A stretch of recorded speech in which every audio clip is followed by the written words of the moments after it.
I can podcast all day. It's Harmless Phosphorescence.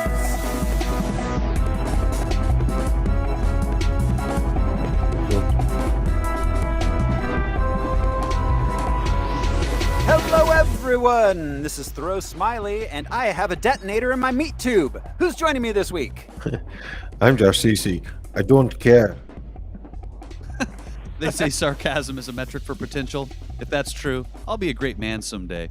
I'm Brian Lesh. Multiple contusions detected. I'm Alaric Weber. And this is Harmless Phosphorescence. It's a podcast where we watch every theatrically released, full-length, live-action superhero movie ever made.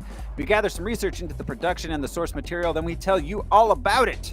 This show is brought to you by our patrons like executive producers Michael Beckwith and Atticus Burkett. You can be a patron too. Just head over to patreon.com/harmlessentertainment. We got lots of bonus content there. We've got Star Wars stuff, holiday shows, music shows, Simpson shows. Our monthly movie, which is non-superhero related, comes out once a month. Oh, and this month, guys, I forgot to tell you last week, we've got our pick for the month of January. We are going to be watching Point Break. we're all four movies. We're going to be watching JFK Point Break. It was a mashup. Well, you laugh, but JFK is in that movie, at least in mask form. That's right. It's what happens is that Jack Ruby has to go undercover as a surfer. He looks like a surfer. So yeah, Point Break this month on our monthly movie. Check that out, everybody. $1 a month is all you need to get started. This week, though, on Harmless Phosphorescence, we are watching Captain America: Civil War. This job, we try to save as many people as we can. Sometimes that doesn't mean everybody. But you don't give up.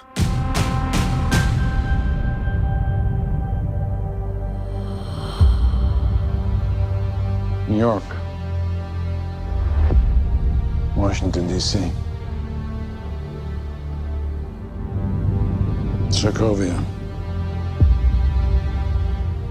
Okay, that's enough. Captain, people are afraid. That's why I'm here. We need to be put in check. Whatever form that takes, I'm game. I'm sorry, Tony. If I see a situation pointed south, I can't ignore it. Sometimes I wish I could. Sometimes I want to punch you in your perfect teeth. I know we're not perfect. But the safest hands are still our own.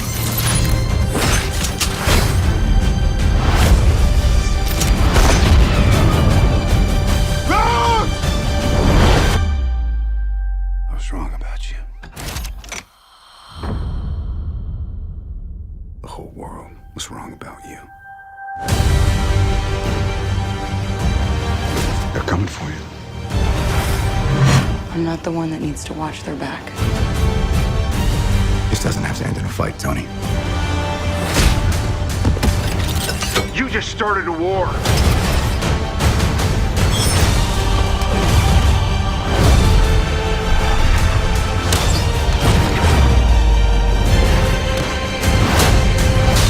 Stay down. Final warning. I could do this all day.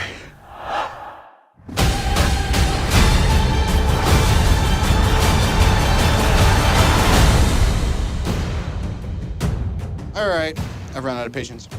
On to roost! Hey, everyone. Captain America: Civil War. Woo! That was a trailer. Released May 6th, 2016. Directed by Joe and Anthony Russo.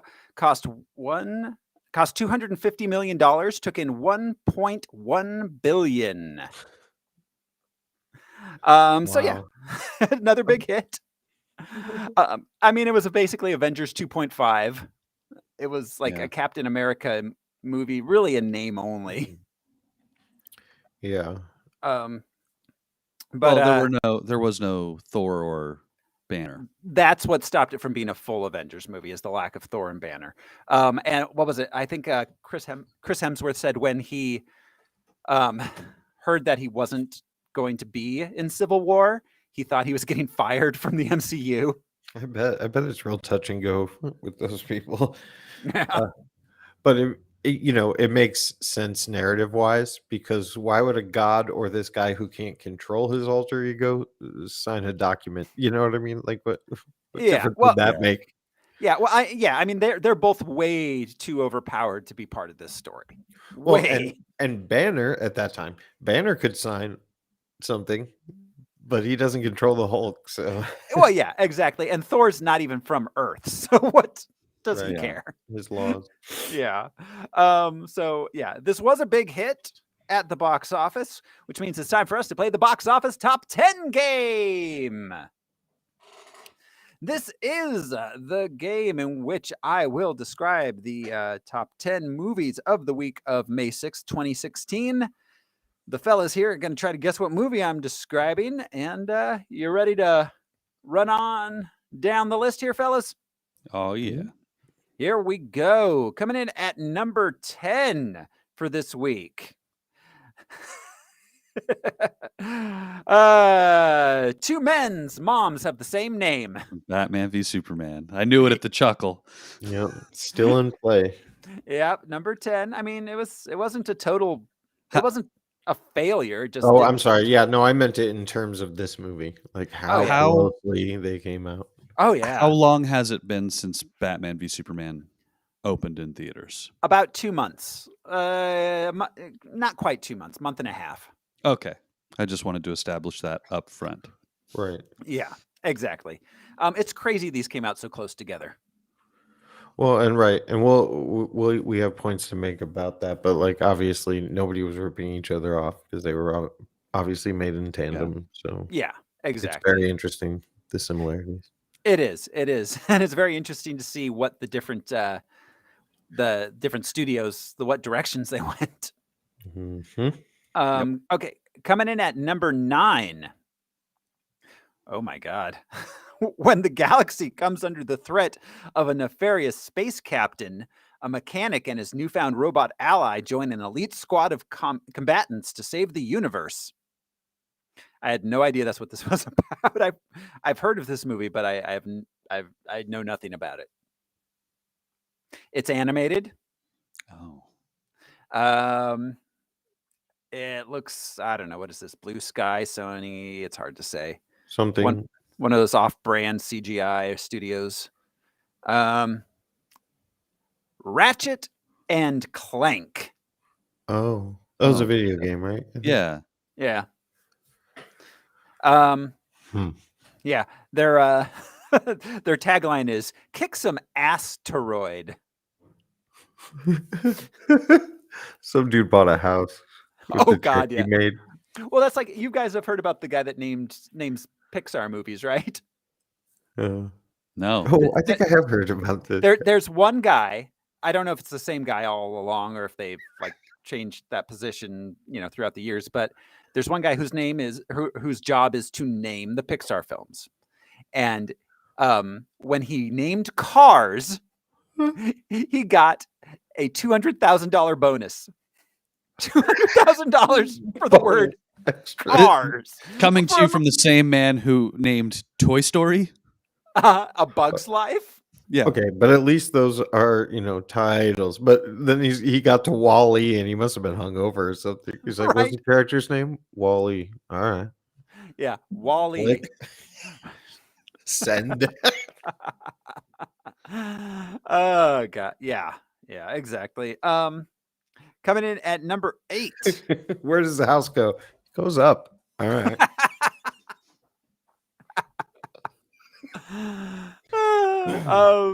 Okay. Number 8. A titan of industry is sent to prison after she's caught insider trading. When she emerges ready to rebrand herself as America's latest sweetheart, not everyone she screwed over is so quick to forgive and forget. Looks like the star. Oh, Melissa McCarthy. Barbara Newhart. I don't know. Newhart. The Fla- The movie. Martha Stewart story. Flanders McFlanagan. No, Fletch. it's one of those ones that's like the and a word.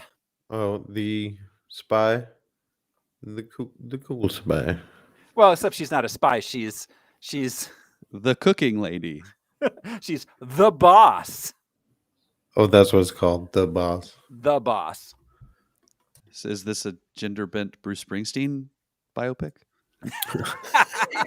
Melissa McCarthy is Bruce. Bruce Springsteen. I would She's watch like, that movie. I would Baby, totally watch I was it. born to run. But not very fast. Not especially fast.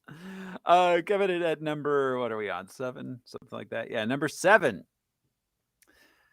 As their surrounding community has taken a turn for the worse, the crew at a local business come together to bring some much needed change to their neighborhood. This is a sequel. It might be like the third one. Oh, was it Barbershop 3? I don't know if it's 3, but yeah, it's Barbershop, The Next Cut. Hmm. Barber, yeah. Revenge of the The Sith. flat top. Yeah. Number Did they make a director's cut of Barbershop at any point? The original? the director's cut. The director's cut. No. Yeah. Thanks, Al. I'm coming in. Thank you, Thoreau. That was a thinker.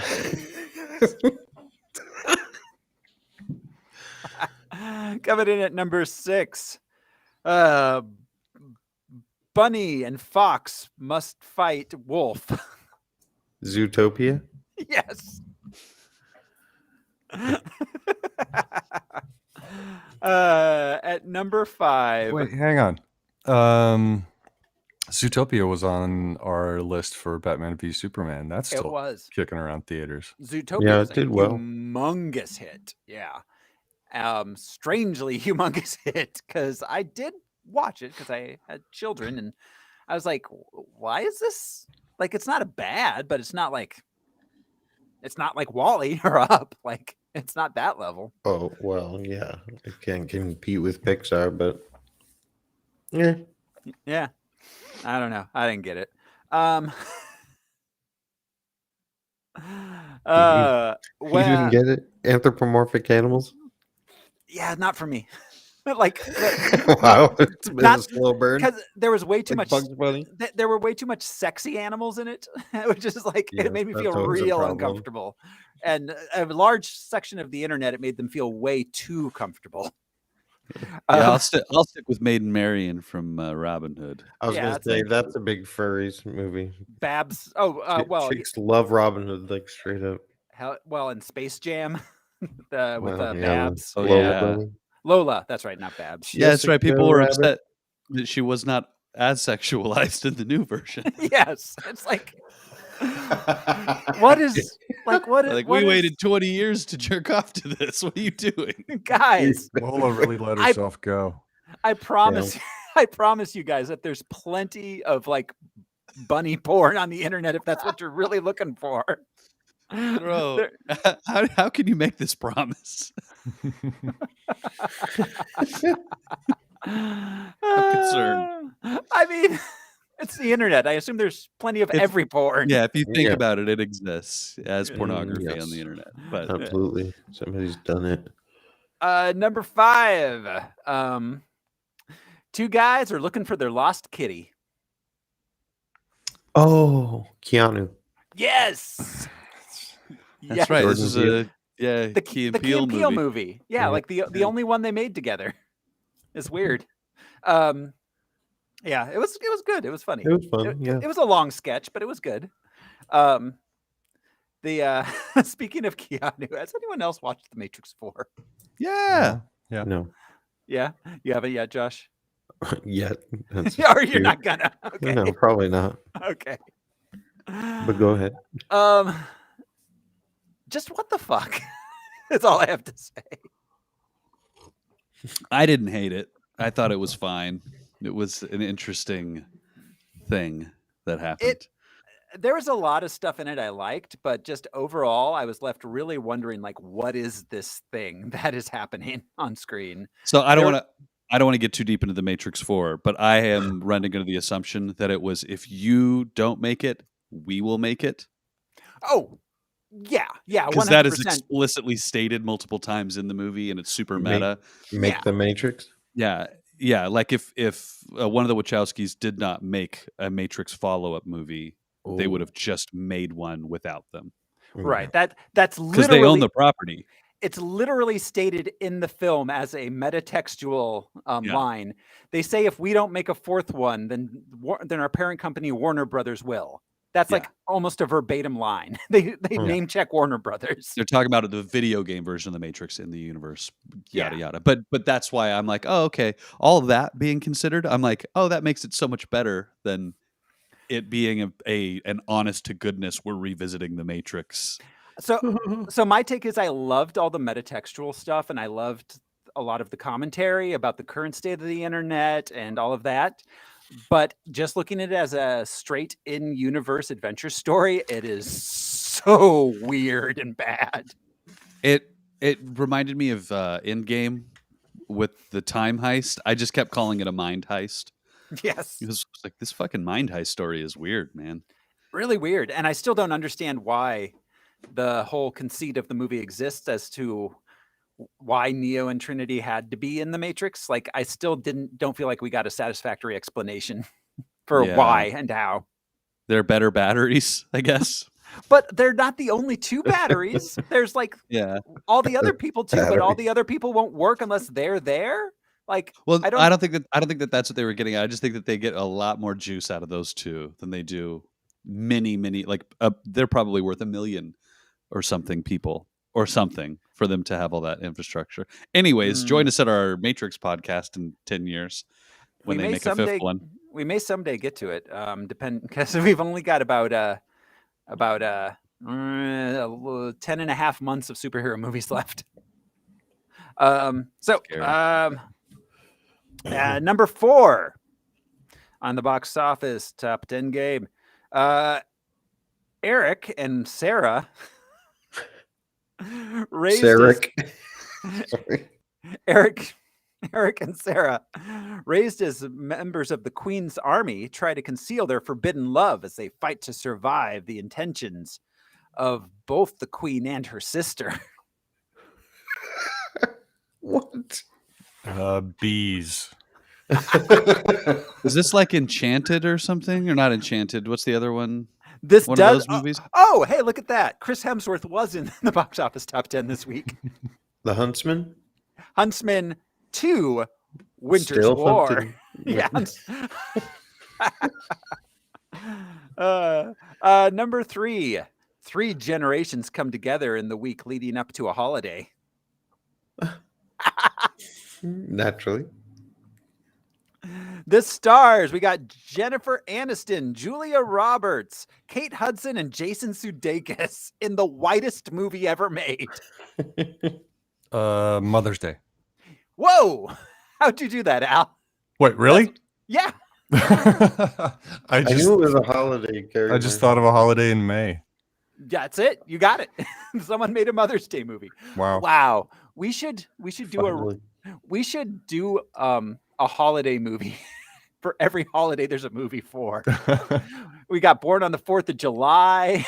Oh God. Well, I mean, Fern Gully was kind of an Arbor Day. There you go. Have you guys seen New Year's Eve? That movie is hot garbage. We can do all the Rockies for Boxing Day. Number, what is this? 2 or 3? Number 2. After an antagonist forces him to flee, a young boy embarks on a journey of self-discovery. Oh. Yeah, we all took that journey. This takes place in a jungle. Oh, not a bathtub. It is a remake. Jungle Book? Yes, Jungle Book. That one wasn't bad. Oh, is it the Jon Favreau one? Yeah. Yeah, that was all right. That one, as far as Disney live action remakes goes, that one was pretty all right. And of course, number one, political intrigue causes a rift between Captain America and Iron Man. Two star-crossed lovers. Yeah. Number one. That is our box office top 10 game. That brings us to the character and comic book background. Al, we've seen most of these people before, but do we have anyone new to talk about? Yes, we do. I'll get to him in a minute. Wanted to talk briefly about Civil War in the comics. Ooh, okay. Yeah, that one's Which that one? one's something. The first one. Okay. I don't think I ever read any of the Civil War II It's a storyline. mess. The first Civil War is a mess too. Yeah. It was not a good run. It's one of the few modern, like more modern-ish Marvel runs I'm familiar with, and it was bad. It And was. it It kind of polarized critics, but I feel like overall it got good reception from readers. Yeah, I thought it was all right. Has interesting But, moments. Yeah, I guess not great. Sure, there's interesting moments, but then there's things like Black Goliath's death and funeral that is just like, oh, that's not good, guys. Yeah, Yeah. that was Robot Thor. Oh, what was it? Chlor? They Yeah. called him. Oh, that's right. He's a clone of Thor. He's not the a robot clone of Thor. Yeah. Or Yeah. a robot clone, which is somehow worse than either of those storylines.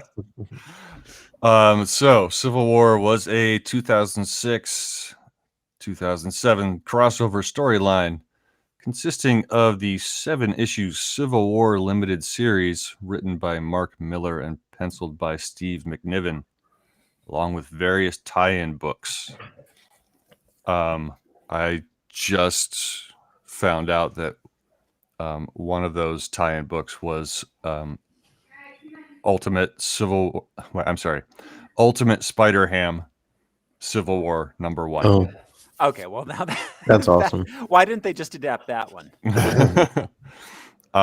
Which now I want to go find and read. Anyway. Same. The storyline built upon events in previous Marvel storylines, particularly Avengers Disassembled, House of M, and Decimation. I like House of M. Yeah. Yeah. I actually have that one. Yeah. The U.S. government passes the Superhuman Registration Act, ostensibly to have superpowered individuals act under official regulation akin to law enforcement. Superheroes who oppose the act, led by Captain America, find themselves in conflict with its supporters, led by Iron Man. Spider-Man is caught in the middle, while the X-Men take a neutral stance. Doctor Strange just says, don't call me. Like, literally. Yeah. Mhm. Superheroes who support the law, including Mr. Fantastic and Ms. Marvel, become increasingly authoritarian. They ended up building a prison in the negative zone for the superheroes who did not support the act. Yeah. So I mean, it's the whole thing is essentially an allegory for the war on terror, complete with a superhero Guantanamo Bay. Yeah. Mhm. Black site prisons. Mhm. Yeah, Black Site, exactly. Civil War explores the conflict between freedom and security against a backdrop of real-life events and discussions, such as the U.S. government's increased surveillance on its citizens. The series culminated in the eventual surrender and subsequent assassination of Captain America by a brainwashed Sharon Carter, as well as the appointment of Tony Stark as the director of S.H.I.E.L.D. Hmm. Also, don't we get Spider-Man almost getting killed, getting shot by crossbones? Oh, I think so. Yeah. Well, and not only that, but Yeah. like Tony gaslights Spider-Man into revealing his identity on national television. And then Yeah. crossbones Yeah. shoots him. Yeah, and yes. yeah. Crossbones was hired by Kingpin, missed Spider-Man, and killed Aunt May. Oh. Well, because Spider-Man gets carried into the sewer by Punisher. It's a famous shot. I think that's from Civil War. Yeah. So it is. maybe the bullet went through Spider-Man or through Aunt May and hit Spider-Man. I forget. I'm not going to go back and reread it either because it was not great. Was this storyline before the Illuminati? I don't remember time-wise. me neither. Because that timeline-wise. would be pretty hilariously hypocritical. Yeah. Yeah. Well, and it's such a Bush era thing too, because at the end, when Captain America is about to is beating up Tony, he's stopped by a bunch of firemen and EMTs and policemen. The first responders are like, "Don't do it, Cap." And he's like, "Out of my respect for America's first responders, I'll step down." Cap's a real fascist in the comics in that era, man. He is a real government stooge. Yeah, Well, got yeah. some Superman vibes. There's even a hearing. Yeah. Helmut Zemo, our new character to this movie, first appeared in comics under the alias of Phoenix in Captain America number 168, December of 1973, created by Roy Thomas, Tony Isabella, and Sal Buscema. He is the 13th Baron Zemo. The barony of Zemo dates back to around 1480. Helmut is the son of Heinrich Zemo, created by Stanley Steve Ditko, I think. Didn't write that down. Just that sounds right. Yeah, had to pull that from memory. You got a good shot at that being correct for any Marvel character from the 60s. Heinrich Zemo was a Nazi scientist who created the superglue known as adhesive. I'm sorry, adhesive X. Yeah. There we go. And yeah, so he basically like hodgepodged his mask to his face. Yeah. When Captain America destroyed the Nazi supply of adhesive X, the glue adhered Heinrich's mask to his face, permanently affixing it so. Heinrich was responsible for the bomb plane upon which Captain Cap and Bucky met their respective fates, Cap being frozen in ice and Bucky eventually becoming the Winter Soldier. The bomb plane? The bomb plane. The bum plane? Is that like bum fights, but with in a plane? Holy shit. I was thinking butt play, but you know, our brains go totally different places. Yeah, I'm usually thinking. The first appearance of Heinrich Zemo was in a flashback in Avengers number 4, I think it was. I think it was number 4. I could be wrong. But all we really saw was his hand, like as Cap and Bucky are like jumping onto the plane. We just see Baron Zemo's hand, like ha ha ha. This plane is bomb. Helmut first surfaced. Helmut Zemo first surfaced to take revenge upon Captain America for the death of his father, Heinrich. It didn't go well, as Helmut ultimately fell into a vat of specially treated adhesive X. How ironic. Scarring his so face. Many vats. So many vats. Yeah, I was just going to say, in the vat, like, okay, it's Star Wars, like Marvel, like comics, so many places just need guardrails. Guardrails would solve so many issues in sci-fi and fantasy. Well, those high curved, they put on bridges so you can't get over, and Yes. OSHA doesn't exist in fiction. Well, I love like this is a super almost otherworldly adhesive and no cover. We don't store it with a cover on. You can just drop things in, fall in like it's a science pit. The science, don't fall in the science pit. It's probably a bird. I neglected to mention that the this vat of adhesive X was specially treated with electric eels. What happens when you stick a bunch of eels together? No eels. Anyway, it scarred his face into the appearance of molten wax.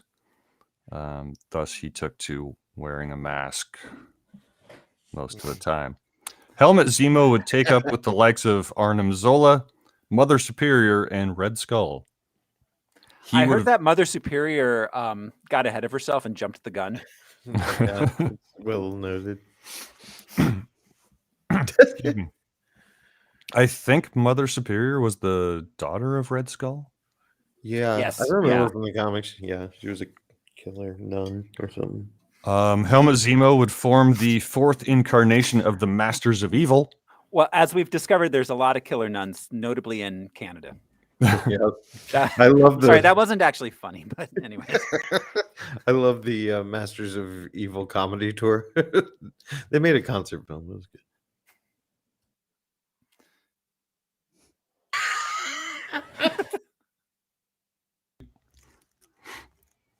Okay, sorry, had to blow my nose. Zemo is a scientific genius, skilled strategist, master combatant, and eventually gained superhuman strength and slowed aging by possession of alien gems known as the Moonstones. Not the secret soldier serum that was probably so available to him. And They yes, kept it in a vat. why didn't he fall into that vat? I know. It's like, damn, the awesome vat was right next to it. Yeah, so many people fall into vats that give them powers. I fall into a vat of glue.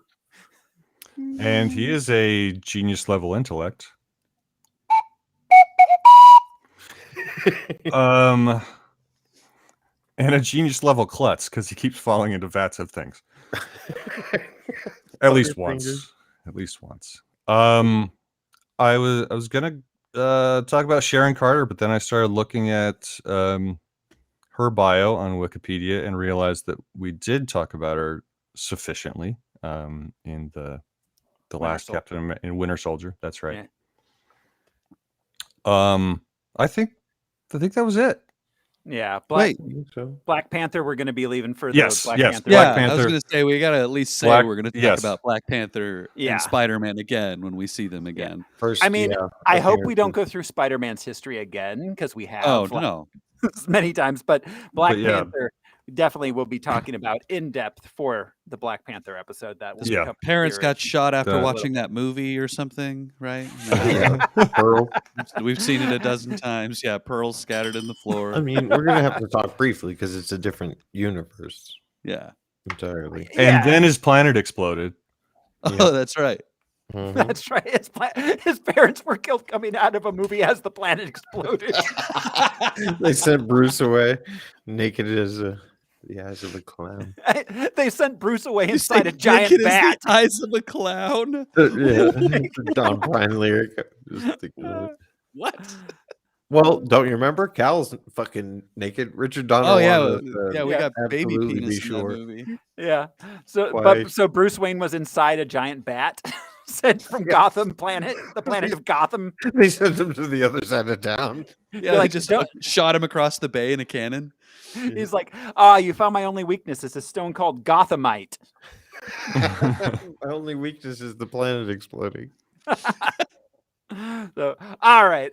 Thank you, Al. That is our comic book background, which brings us to the Thanks. production of the film. This movie, as I mentioned, was directed by the Russo brothers. We spoke about them previously on Winter Soldier. Written by Marcus and McFeely. We spoke about them previously in Winter Soldier. Starring Chris Evans as Cap.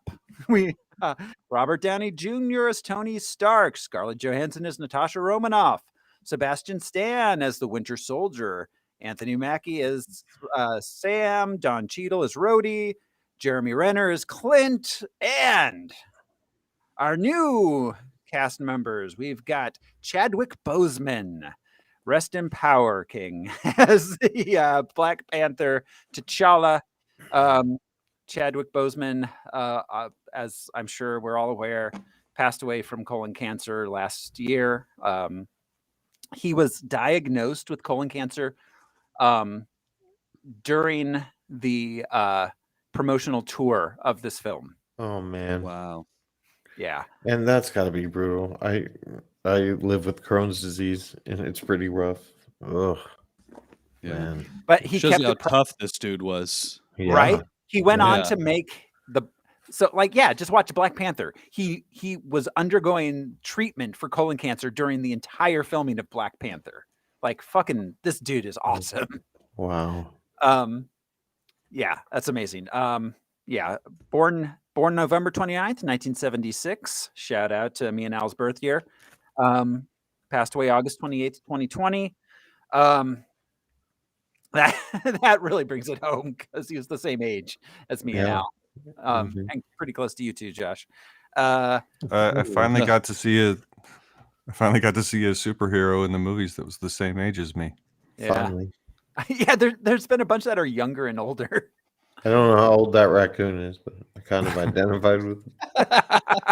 I identified a little too closely with Howard the Duck, but Oh, always. Love Howard. Chadwick Boseman got his start in soap operas. All My Children, specifically. That was his first real national gig. He played Roger Porter. He did a bunch of TV spots. He was in Third Watch, Law and Order, CSI, all the regular, all the go-to things that up-and-comers do. Yeah. His first film role was in The Express, the Ernie Davis story. Ernie Davis is from the town my family's from. There's a high school named for him. Oh, wow. Wow. So yeah, he played Floyd Little. His breakout was playing Jackie Robinson in 42. That was so good. That was that was in 2013. He was in Draft Day. He played James Brown in Get On Up, which I haven't seen, but that sounds awesome. It is good. Yeah. He was Thoth in Gods of Egypt. That came out the same year as Civil War. After this, of course, we'll see him again as Black Panther in 3 more films. And of course, his final Black Panther was in a What If, where he voice acted. He was recording that as he was dying. Like, my God. Wow. He was his final on-screen performance was in Ma Rainey's Black Bottom, in which he received an Oscar nomination. Should have won, but you know. We have, let's see, Paul Bettany was Vision, Elizabeth Olsen was Wanda, Paul Rudd as Ant-Man, Emily Van Camp as Sharon Carter, Tom Holland as Spidey. We've got our new Spider-Man. How exciting that was. I wish they hadn't revealed him in the trailer. I remember thinking that at the time. Honestly, though, it got butts and seats, man. And just having him say 2 words, "Hi, everyone," is a great way to introduce Spider-Man in a trailer. That was amazing. Yeah. It's crazy how young he looks compared to No Way Home, even though he's only supposed to be like 2 years. But he still looks young. But I know what you mean. I want to say he was 21 when he was cast. 96. He was born in 96, so he would have been 21 when the movie came out then. Yeah. Yeah. I mean, yeah, you grow up quite a bit from 20 to 25, so we've seen him, become more of a man.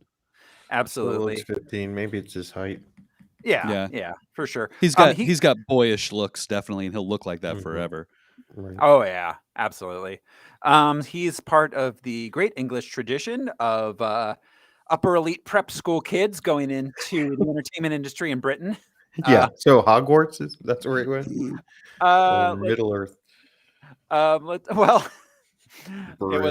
It was actually let's see. He was born in Kingston upon Thames, and was educated at the Donhead Preparatory School in Wimbledon, southwest London. He's a rich kid, I don't know what any of those things mean. That's how rich this It kid means is. he was a rich upper class British kid, is what it means. Yeah. But he joined. He joined as a child the Nifty Feet Dance School the hip hop crew at the Nifty Feet. I can't imagine how hardcore and street the Nifty Feet Dance School hip hop crew in London is. Woo! In at- Wimbledon. in Wimbledon, No less. the Nifty Feet Dance School. I'm sorry, there's a picture on Wikipedia of him in this. And it's just him and a bunch of other like white kids, and they're all like, "Ooh, we're dancing." But he went on and he played Billy Elliot in the West End for a while. That of course got him noticed because there's only 14 people in England. Well,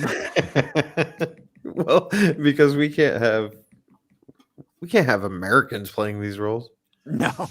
Wake up. So yeah, but then he started getting some he got some yeah, Andrea said I hope Zendaya gets some shit about that all the time. Me too. The hip hop crew. Yeah. Nifty Feats with attitude. So yeah, after that he started getting some film roles. He was in something called The Impossible, How I Live Now, Locke, Billy Elliot, the musical live. Then his kind of screen role that got him noticed on this side of the pond anyways was In the Heart of the Sea, which apparently was critically praised, but I've never seen it. Is that the Lighthouse one? I think it Oh sounds no, like that's a different guy. That's Yeah. Christian.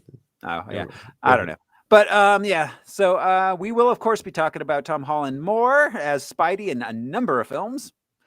Then we have Frank It Grillo. also introduces us briefly to Aunt May. Yes, Marissa Tomei, hot single. Aunt yes, May. Marissa Tomei as Aunt May, who I was getting to. She Former girlfriend of George Costanza. No, they didn't actually become. she got her start on As the World Turns in the 80s. And then Wait, didn't she get her start in Toxic Avenger? yes, we did talk about her in Toxic Avenger. Yeah, She had, I think, a scream. Did she even have a line? I think she just screamed, and she was in like the locker room. Yeah. Yeah. That video store or something. But yeah, she was an ongoing character on As the World Turns. Then she got kind of what brought her to national prominence was her role on A Different World. And then of course, what was her big break was My Cousin Vinny. She got an Oscar for that one. And that's I mean, it's My Cousin Vinny. It's a fucking great movie. She's incredible, and that cat suit is also incredible. Yeah, she looks great. Yeah. Well, yeah, absolutely. She's insanely gorgeous. But let's see. Frank Grillo was back as Brock Rumlow. Frank Grillo, who insists that Brock Rumlow is alive, like in interviews still. He's like, you haven't seen the last of him. He's coming back. He blew up in front of us. Yeah, he's gonna be a robot that's got his dust inside it. I mean, he appears in Endgame. Yeah. Yeah. I mean, yeah. It's not impossible. I mean, we have a multiverse, so. Oh, right. It's the past. I wasn't trying to say, like, is he alive? But yeah, he managed to get in the last one. Yeah. So then William Hurt is back as Thunderbolt Ross, that motherfucker. Human houseplant, William Hurt. Yeah. And Daniel Bruhl as Helmut Zemo. This is an interesting one because I knew nothing about this dude. Oh, he's great in Inglourious Bastards. That's obviously where that's him. The only thing I know him from. But he's like the Audie Murphy, the Nazi Audie Murphy. Yeah. But he is a German. He's an actual German. He just doxed him. Yeah. And he is considered in Germany to be one of the greatest living German actors. Wow, he's young. Yeah. Wow. He's only 43. But he's considered to be one of Germany's greatest living actors. He's been working it's since Germany. Yeah. Learn a lot. Yeah. He's been in like his list of credits is insanely long, and the entire first half is just German movies. We have Schlaraffenland, Studenhotel, Schul, nix Büren, die Klassen von 99. Such a language. Yeah, so I know there are more. Keep reading them. I'm having a good time. This is Yeah, great. more guttural though. Yeah. Schul vor gestern Leben ist jetzt. Der letzte Flug. The new batch. Oh, he voiced the character of Kanai in the German dub of Brother Bear. Yeah, he did. He was in Was nutzt die liebe Gedanken? Oh, he was in that. Oh, good. God bless you. Or Das should I say Educator. Gesundheit? Die fetten Jar sind Worbe. Joyach Noel. He was Lightning McQueen in the German dub of Cars. So serious. That's cool. Wow. Like if the state produced vehicles still. Wow. Yeah, so that's like a good gauge of like where he ranks as far as like in Germany itself. Brother Bear too. He was in the Bourne Ultimatum as far as English language movies go, of course, Inglourious Bastards. The 2 Days in New York. He had a TV show, The Alienist, I think. Yes, he was Dr. Laszlo Kressler. Yes, he was. I read the first book. In The Alienist. And of course, he'll be back. Helmut Zemo will be back in The Falcon and the Winter Soldier when he does his little meme dance. There was a movie in the 80s with Timothy Hutton and I don't know, I think Sean Penn. Anyways, The Falcon and the Snowman. Does anybody remember that? Yeah. So whenever I hear Falcon, I think that's what. Yeah. Yeah. So we have John Slattery back as Howard Stark, Carrie Condon voicing Friday, Martin Freeman as Everett K. Ross. We got playing an American. Yeah, doing a slightly better American accent than his buddy from Sherlock, Benedict Cumberbatch does. I don't know. I think his is more disturbing than Benedict Cumberbatch's. That's just me. I think I'm the only one with that opinion. But every time I hear him talk, it's weird. It's jarring. It's weird. It's weird. He has a very subtle British accent. It's very, like John Watson's clearly British, and he sounds it, but like it's not thick or dialectic.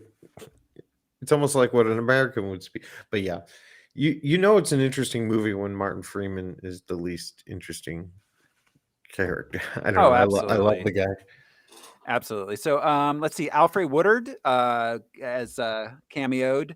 The cast on this is just insanely large. Gene Farber as the Hydra official who oversaw the Winter Soldier program. John Canny as T'Chaka. Jim Rash, Oscar winner Jim Rash, playing the MIT guy. Who's making the self-cooking hot dog? Was he playing the dean of MIT? Yeah. Oh my God, he kind of was. Are you kidding about him winning an Oscar? Did he really? He won an Oscar for writing that George Clooney movie that was set in Hawaii. Oh, The Descendants. The Descendants. He won an Oscar for screenplay for The Descendants. Yeah, which is basically a true story. Mm-hmm. But with real Hawaiians. Yeah, exactly. It's real Hawaiians.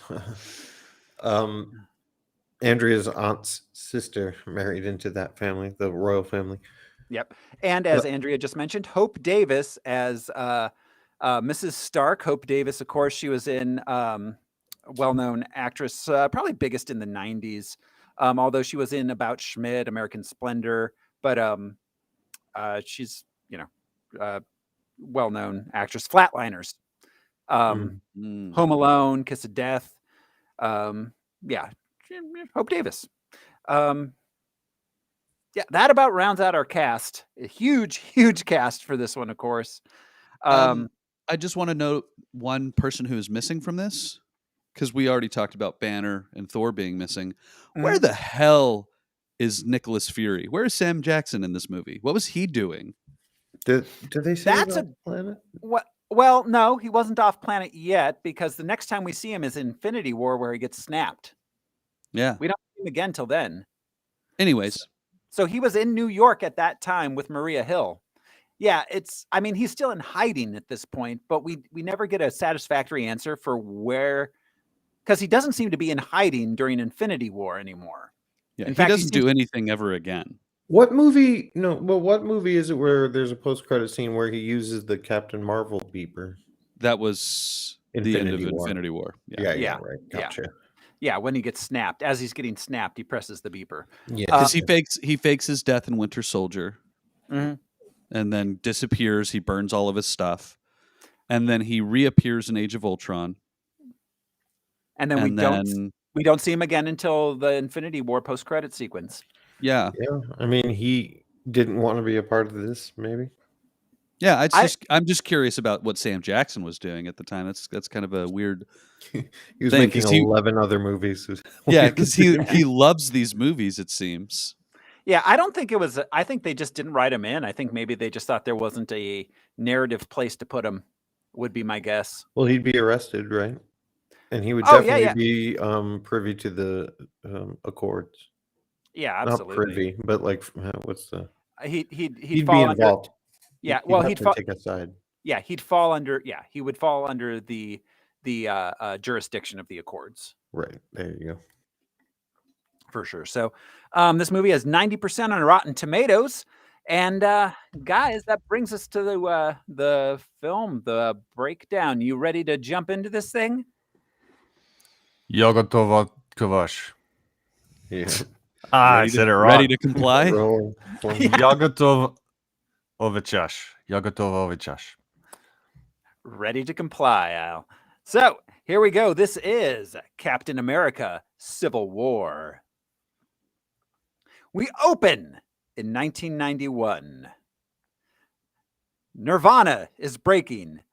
George Bush Sr. is president. The number one television show is Seinfeld. Actually, it wasn't in 91. But anyways, in Siberia, the Winter Soldier is activated through a series of code words. He's given a mission. He runs a car off the road with a motorcycle, opens the trunk, finds a briefcase full of Dawn dishwashing liquid in IV bags. He brings it back to his handler.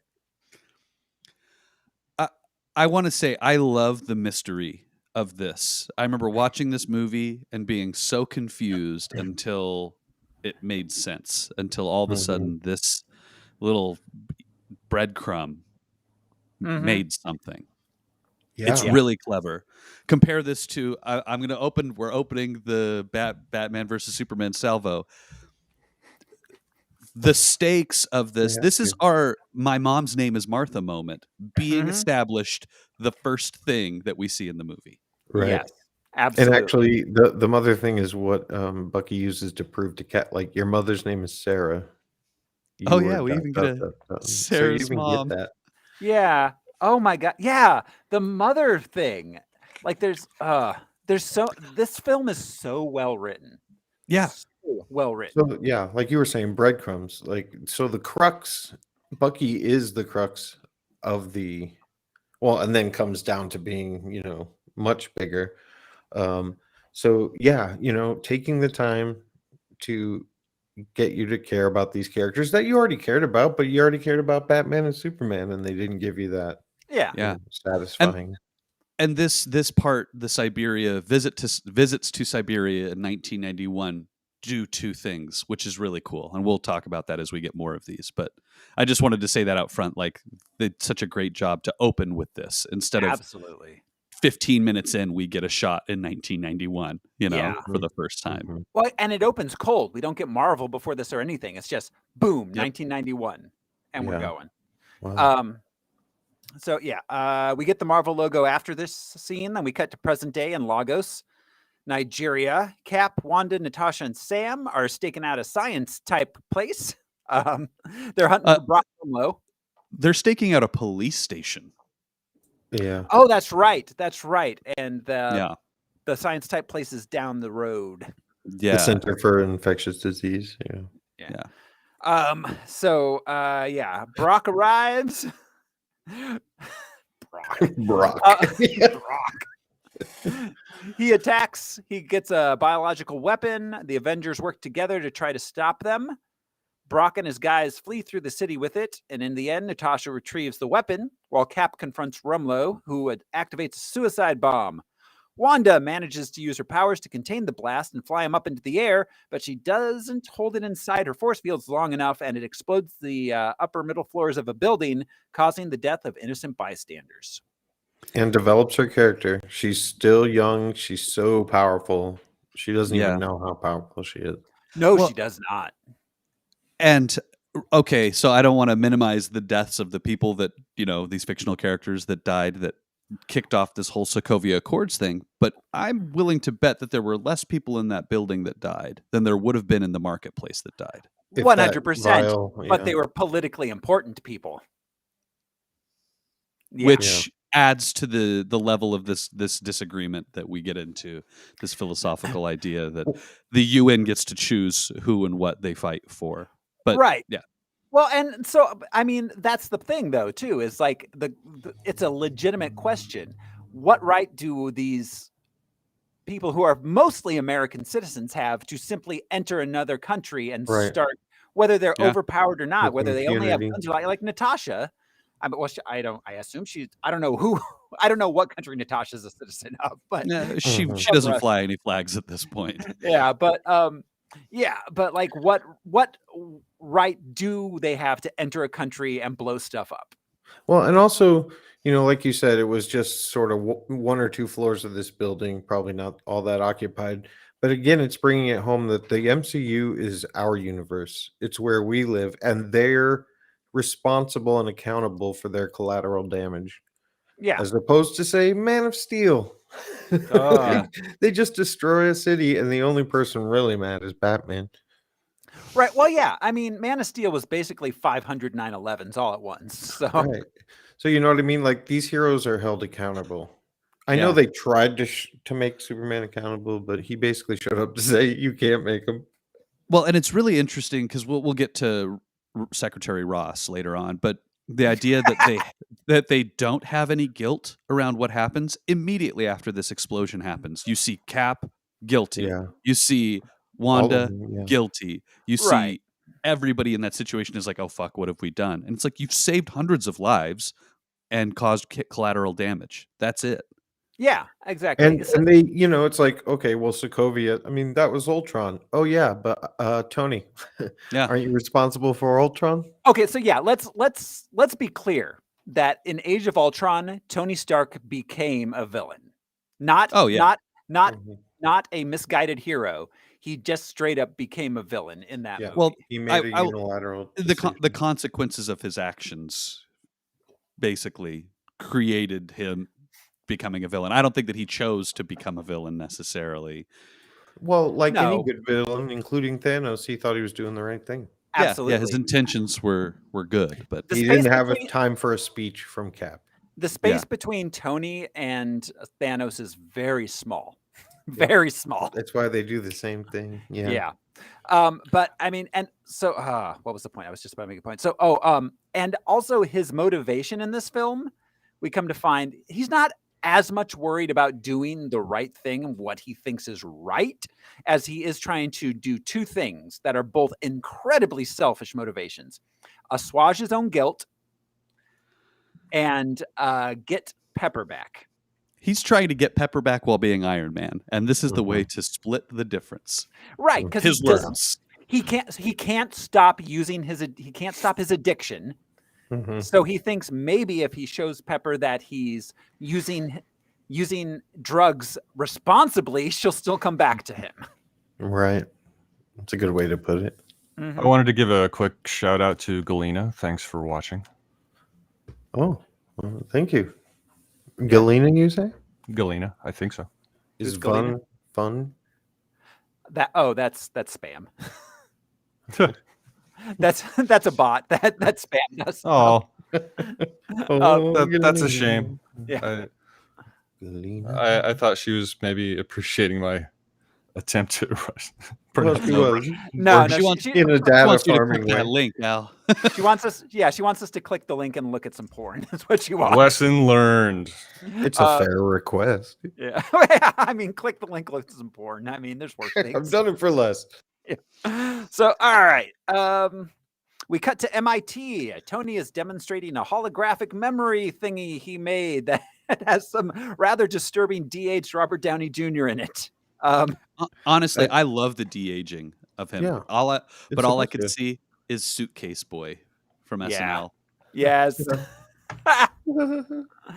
I love yeah. how this thing comes back. It's just brilliant. Well, and this ties again to our December of 91. Mm-hmm. Without us knowing. We don't Yeah. know it.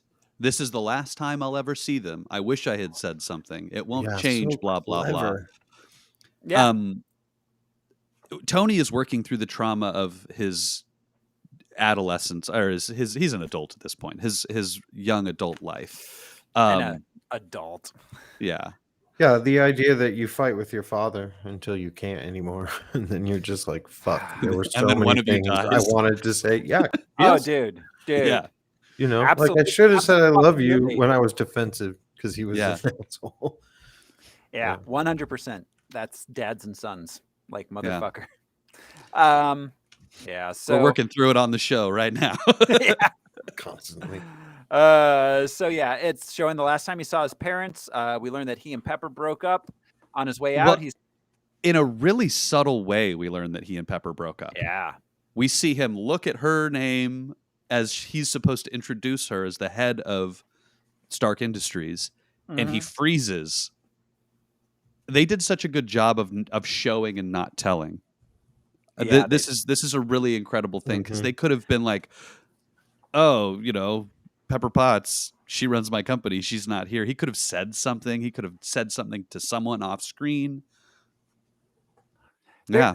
No, Yeah. this film, there's a couple seams showing in the actual filmmaking, and some of that just has to do with like aging technology. But for the most part, this is one of the best written superhero movies ever made. Like, it's I agree. incredible. Incredible.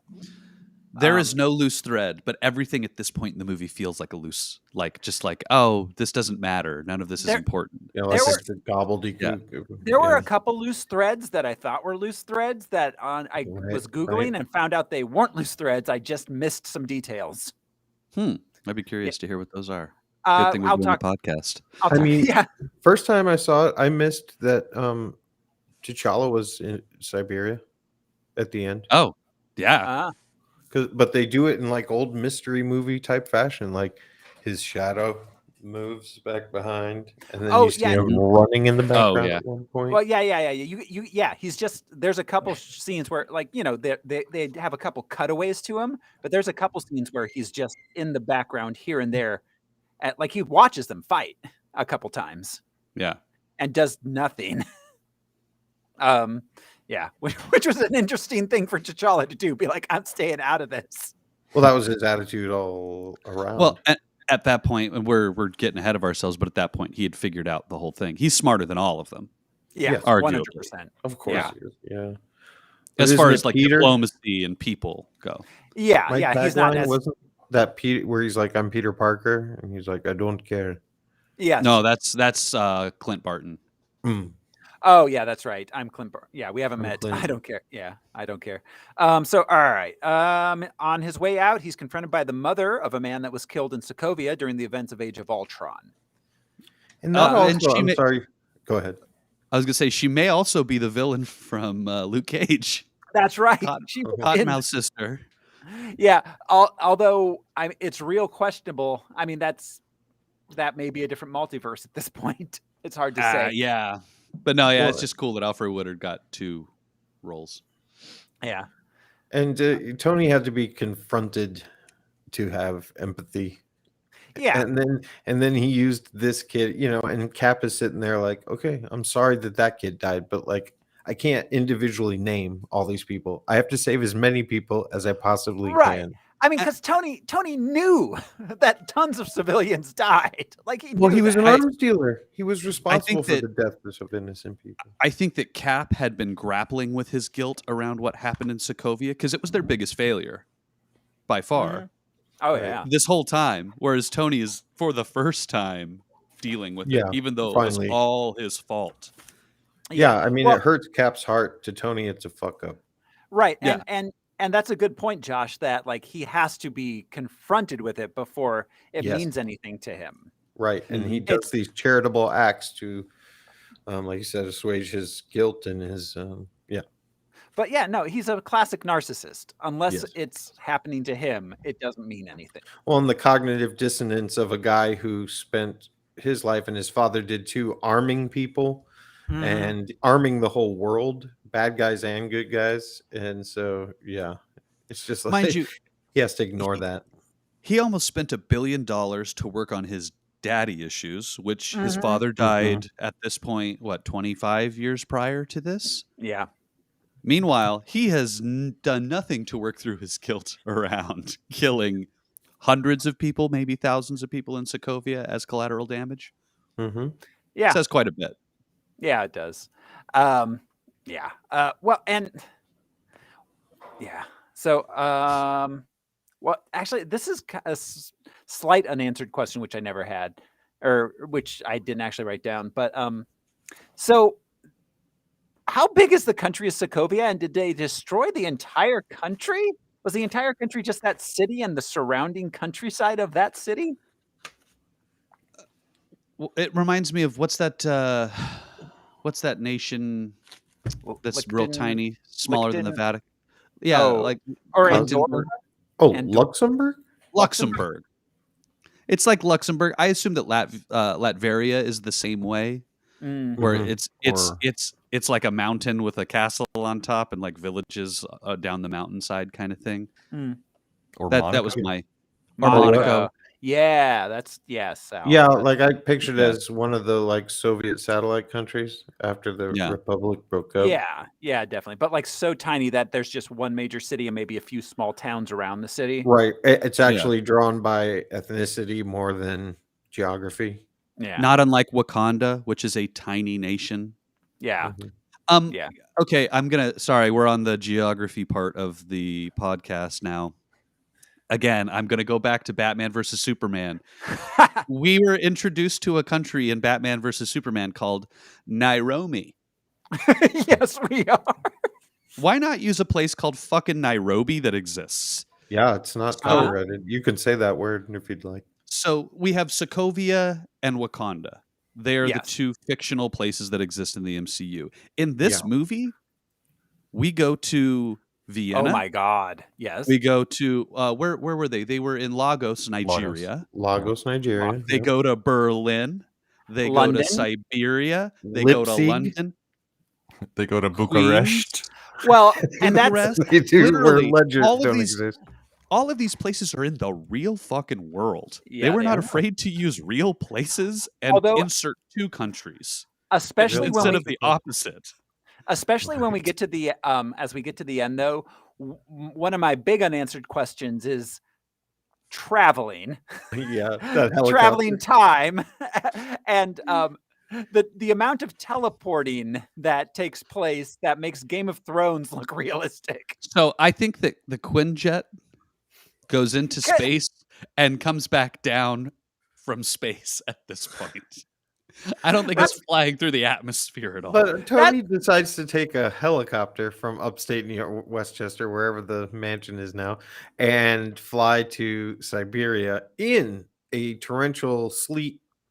Well, storm. he flies So to they the have a raft, helicopter? which the raft, as right, far the as I raft. understand, is That's where he goes. outside of New York. It's always Okay. been in the Atlantic, somewhere Uh-huh. accessible from New York, because that's how the villains always escape, and they always go to New York first. kind Right. of Well, thing. okay, all right. I was That's he gonna where say, flies in see an Chopper Iron Man too, suit. Yes. From the helicopter. we're talking Yeah. about this, so let's. I Yeah. was going to bring this up later when we get to it, but we're talking about it. So just real fast, in the time it takes from for Cap and Bucky to go from Germany to Siberia, Tony takes Rhodey to a hospital, gives him an MRI, goes back to New York, goes to the raft, and goes to Siberia. Like, Yeah. how slow does the Quinjet go? But again, not as frustrating as in Superman and Batman, because, like I said, at the end, Lois is at that funeral. Then Batman's able to go to the prison, deal with Lex, and come back, and she's still at the gravesite. She, in fact, threw the sand or the dirt onto it. I am more willing to forgive these gigantic he's back there. chasms in distance than I am willing to forgive those short distances between, Well, you know, Yeah, because Bruce is back Metropolis, there as Gotham, well. and his hometown in Right, well- Kansas. Like, well, yeah, because flying these because this, despite all that, is narratively satisfying. Yeah, Yeah. it doesn't interfere. Yeah. So, all right. So, we cut to Avengers headquarters. Cap and Wanda are watching news. We learned that a group of Wakandan emissaries were killed in the blast in Lagos. It was their opening salvo to the world. Like, we're Wakanda, we're here, get used to it. their outreach. Well, yeah. and they haven't announced that they are a technologically advanced nation No. at this point. Just No, that they they have vibranium. Have they even announced the vibranium? I don't think they've announced We it. we get to the vibranium in the speech from the king. Mm, Because he mentions That's that right. stolen vibranium was what caused Sokovia. that's right. Okay. So, Wanda, everybody blames the Avengers. Wanda blames herself. Cap blames himself. Vision shows up, tells them that Tony's arrived with Thunderbolt Ross. With his dyed black mustache. Yeah. So we know later on his white mustache means he's gotten older. You can't tell from this fucking blob. He's Right. the He best is- actor that we have, I think. Yeah. He's the Oh best yeah, by actor far. ever. Yeah. Thunderbolt Ross is now the Secretary of State. He informs the Avengers that the United Nations is going to pass the Sokovia Accords. 117 nations have signed. How many nations are there in the United Nations? Do we know? I don't have that off the top of my head. I know low hundreds is the general number of nations on Earth, but I don't know the exact number at all. Low to mid hundreds is the number of nations. 193. So how many nations Oh. signed? 130, Oh, I think they said. I'm curious who didn't sign. Yeah. Probably the Soviets. They're like, Yeah. fuck you. We have superhero you never hear about. Yeah. I think they have an appointee. Didn't Khrushchev bang on the... Oh, no. The Soviets are in the UN, but they may not have signed the Sokovia Accords. Oh, Russia, the I Sokovia guess. Accords. Right, Yeah, right, yeah. right. That's what I mean. Like, who are the people, the nations in the UN that were not signatories? Yeah. Gotcha. So, all right. So, let's see. He tells them that they're going to meet in Vienna to sign the accords in 3 days. The team has to talk it over and decide whether to sign or disband. So, there's a moment here where he mentions the Hulk, asks where the Hulk is, Hulk and Thor, and both of them, and says, if I misplaced a 3 megaton bomb, you can bet someone would have to answer to me. Does this motherfucker forget that he personally misplaced the exact person he's talking about for 3 years? Well, that's why he knows what he's talking about. And also that the nuke question, if we misplaced a nuke, you motherfuckers almost launched a nuke at New York City, and these people in this room are the reason why New York City didn't get nuked. That college in upstate New York, That they destroyed. Thunderbolt Ross has a lot to answer for. What's Well, left but he of it, knows, yeah. he knows Yeah. the Banner has no control over the Hulk. So he also knows what we were saying, that like it doesn't matter how many laws you write. The fucking Hulk and Thor do what they want. Also, if I were to lose a 30 megaton nuclear weapon, did I say nuclear? Nuclear You weapon? did, Sorry. yeah. I got George Bush rattling in my brain.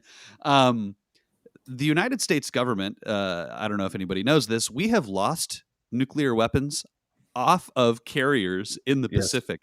They have rolled off the fucking deck and are sitting at the bottom of the ocean. Yeah. And you know what? Lost a lot of stuff. Nobody was held liable for it. No. Force We have made majeure. all kinds of nuclear mistakes as the United States, and not talking about 3 Mile Island. Like, yeah, nobody's responsible or held responsible for any of this shit. No. And again, it's a subtle, like it's not illegal when we do it. Mm-hmm.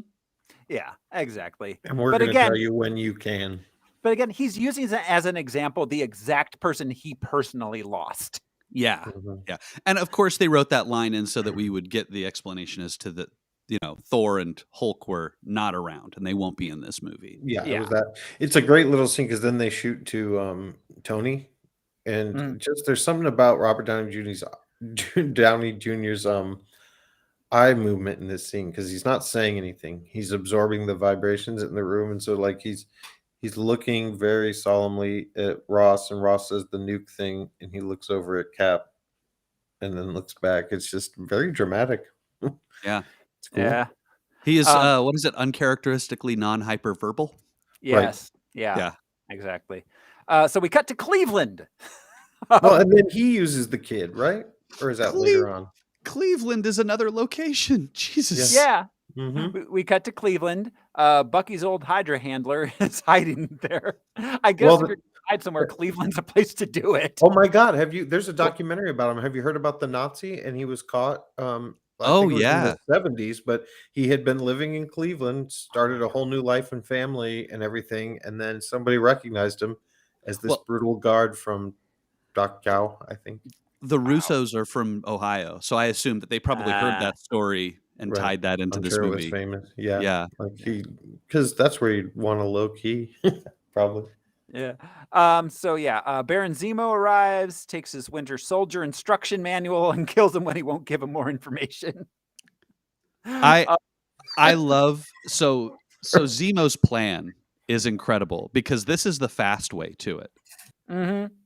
Mission report, December 1991. If you're not going to tell me, I got to use your fucking book, man. Just tell me. It's interesting to me that he is trying the easy way first. Yeah. Yes. He wants to do it the easy way. He can't. Okay, I'll do it the hard way. And And it's it's not hard- bloodthirsty. It's hard to catch that on the first time that like he's not trying to get the book from the guy. He knew he had the book. But he also knows this guy has the same information as a Winter Soldier. Right. Mhm. Exactly. And well, Zemo in this is as a character with characterizations. He's pretty flat, but that's as it's written. But also, his motivation and his plan.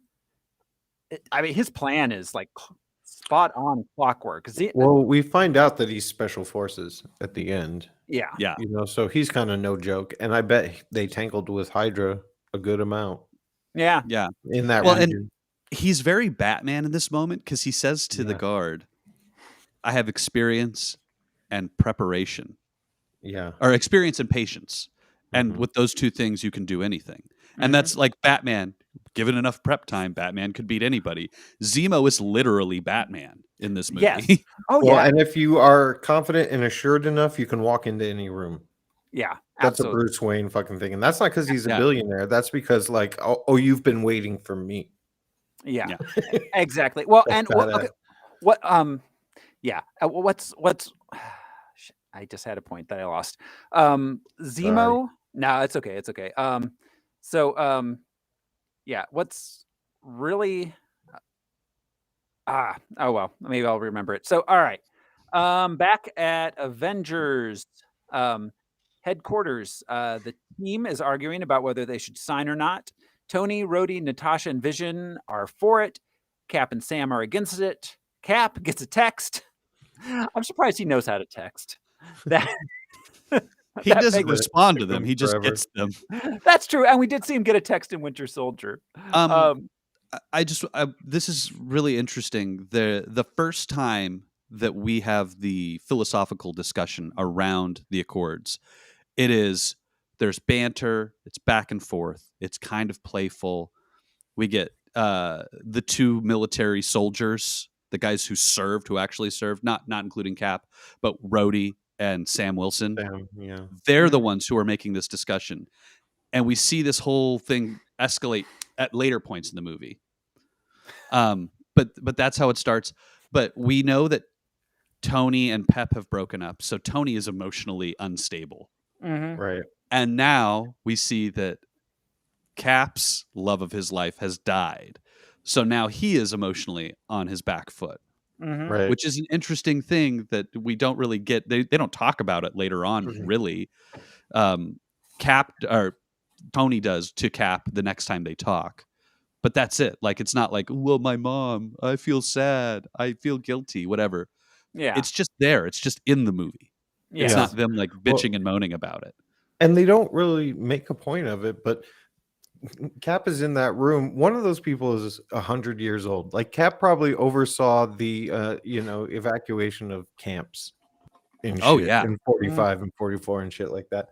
So like being on a list means something a little more to that dude. Right. Well, Yeah. so, but okay, but all right. So, all right. Here's a good. I think this is a good time to talk about it. As good a time as any because it's throughout the film. But so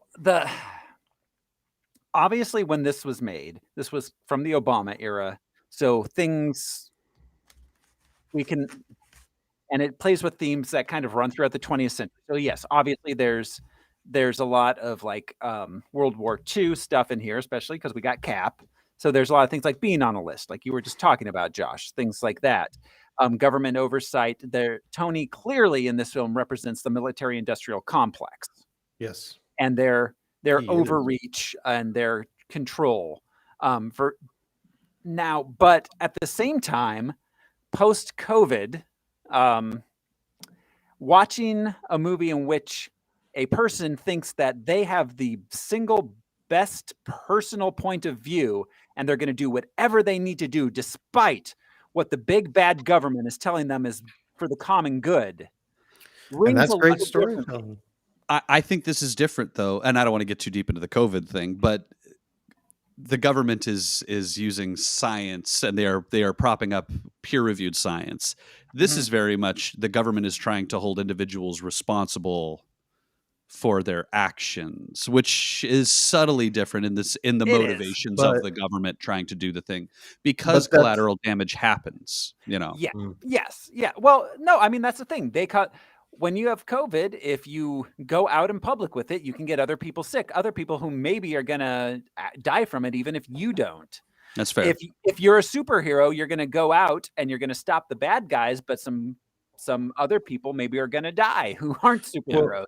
And it's also that parable of fascism and power. Like Cap has seen fascists rise and how quickly it happens, so he's seeing this as fascism. However, he's ignoring any sort of facts or points of view of anybody else. He's making his own decision. His own decision could put lives in danger. Mhm. And you know what I mean? So he's a little fascist himself. 100%. Yes. I think Cap is just as stubborn and possibly fascist as Tony in this. Well, and you had mentioned the Ayn Rand thing in our texts. Yeah. So the controlling an individual is very different than controlling a population. I hate to draw that weird murky line in the sand, but controlling individuals and making them become extensions of the government is interesting when you compare it to like, oh, this is a public health measure. Like they're not making every single human being sign the accords as a public health measure kind of thing. They are making individuals who are exceptional sign, and they are forcing them to, which is really that again, it's murky because what's the difference? Like you make everybody sign without their vote, or you make a few people sign without their Well, vote. here's the thing though, is that, at a certain point, when is Amazon and Facebook and Microsoft, when are they going to have to start signing treaties and accords? And that's going to be Jeff Bezos, and that's going to be Mark Zuckerberg, and that's going to be Elon Musk that have to do the signing. They are the Cap and the Tony, like as far as their impact against on the government, right? Yeah, especially for sticking with POV. that Ayn Randian concept of exceptional Right. creators or And whatever. here's the thing, because it's not so much about them as individuals, it's about the fact that they wield a power that can affect huge swaths of the population. Yeah. So you can't it's hard to argue that you have to just trust that the person that can wield this incredible power is always going to know the right thing to do with it. Well, and it actually would have worked better if they went with the comic storyline in that respect, like if it was a registry kind of thing, more than this accord that says you'll Yeah. wait for the government to tell you when you can. Well, I mean, I think the big distinction between the comic Civil War storyline and the MCU Civil War storyline is that in the comic they were mostly masked and unknown to the public, where in Right. this, other than Spidey, everybody knows who all these people are publicly. That's a good Yeah. point. Yeah, and it leads the not just being a registry leads to Cap's point, which is they're going to tell us what not to do, but Mhm. also they're going to tell us what to do. What if we need to choose? What if we need to do something and they don't let us? What if they make us do something we don't want to? Which is the real crux of that debate is like, what if they tell you that we're going to take over China? Like, holy Right. shit. And I'm they not sh- going to take over China, you know? And Well, they show Cap in Lagos, and as soon as that explosion happens, he's like fire and rescue, like he's on it. Yeah, So he's thinking, do I have to wait for a fucking text from Ross before I Right. can move to the next step of this? Right. Well, that's true, but also the part of this that Cap conveniently ignores is not that you have to sign this or you're a criminal. It's you have to sign this or you have to stop taking these unilateral military actions. Right. But we are introduced to our brand new Spider-Man in this movie. In the words of Uncle Ben, with great power comes great responsibility. And evil is not enacted by what's the Martin Luther King quote? But by men who choose to do nothing. Right. In the face of Not evil. It's It's actually not men who do evil. It's people who see evil. Yeah. Yes. And that's actually it's really interesting that Spider-Man, who is on Tony's side in this film, actually sums up Cap's side in a single sentence. When you're able to stop the bad things and you see the bad things happening and you do nothing, then it's your fault. That actually sums up Cap's side perfectly. And Spider-Man is the perfect encapsulation of this disagreement, because we also see Tony being incredibly hypocritical by bringing a child to a battlefield who is not a signatory of the Accords.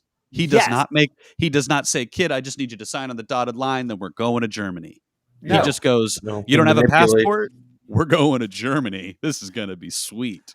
Yeah. Well, and also Tony's a real dick to Spider-Man, because one, he like talks shit about Spidey's homemade tech. Like, you should be impressed by this, Tony. Don't be an ass to him. Well, I hate to say it, that's kind of Tony. He kind of talks shit as his form of affection. He either talks shit or does not even notice you. That's true. That's true. I will say, while we're on the Tony Spider-Man thing, which we'll get to again, Rhodey asks him, how old is this guy? And Tony does not say, he is 16 years old. Right. Rhodey, he says, I don't know. I didn't carbon date him. He deflects the question. Because if Rhodey finds out that this superhero is a minor, not a signatory, and they're without a passport, Rhodey is going to fucking lose it on Tony. Yeah, he is. Right. He holds a rank in the military. He would have the right to say, whoa, whoa, whoa. Yeah. Well, yeah. And Rhodey is Toadie's chaotic good. Rhodey is absolutely lawful good. So yeah. All right, so we cut to London. At Peggy's funeral, we learn that Agent X is actually Sharon Carter, Peggy's niece. This is the first time they learn this in universe. We see old man Cap carrying the casket from the back corner. Do we? I mean, there is an old man with the same haircut with white hair. So we see present day Captain America is front right pallbearer. Huh. We see the casket from the back. The back left pallbearer is an old man with the same height and build as fucking Chris Evans with white hair. I don't think it was intentional, but oh my God, I rewound this scene like 5 times and just watched him walk. And I thought, if I was an old man and I knew that my young man version of myself was pallbearer, I would definitely want to be on the opposite side. Yeah. Well, and we're led, at the end of Endgame, we're led to believe that he finished out the autumn of his years with Peggy. Yeah. So that they were either married or close when she passed. It makes me wonder if during the funeral or before the funeral, while they're having the private viewing part of the funeral before the pallbearers carried her into the whole chapel, if old Cap winked at him and went, "Hey man, say nothing. Don't worry. You'll figure it out. Have fun in space." And that's it, Wow. Sorry, that's just my tinfoil hat. Yeah. I like That's it. wow. There's Retconning is so fun. yeah, it is. You and I had a very long conversation / argument about whether Cap going back in time and living with Peggy was a viable thing for him to do with the TVA existing. But I think so that it always had to happen. I think it did too. And my argument was that he didn't create it created a branch universe, but not one that was ever going to redline, and not one Yeah. that was ever going to cause us to get a Kang. But I don't know. That's an endgame discussion. Possibly. Yeah, we'll get there. We'll get Yeah. there again. I'm sure multiple times throughout Endgame. Yeah. So Sharon Carter gives a eulogy that's strangely pertinent to Steve's current situation. And one of the greatest Captain America quotes ever written. That you plant yourself like a tree and you say, no, you move. That is one of the best single page Captain America quotes I've ever read. Yeah. That shit, I was like moved in the movie theater that they used that line. I was like, oh my God, I can't believe they're having Cap hear this. This is cool. Yeah. So afterwards, Natasha, who was also at the funeral, talks to Cap about the Accords. He tells her he's not going to sign.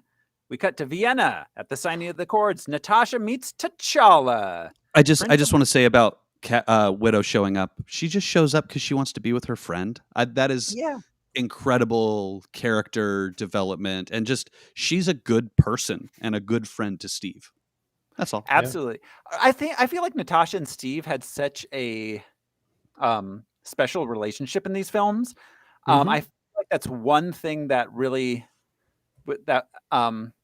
I don't want to say drop the ball, but it's sad that we didn't get a closure in Endgame on their relationship.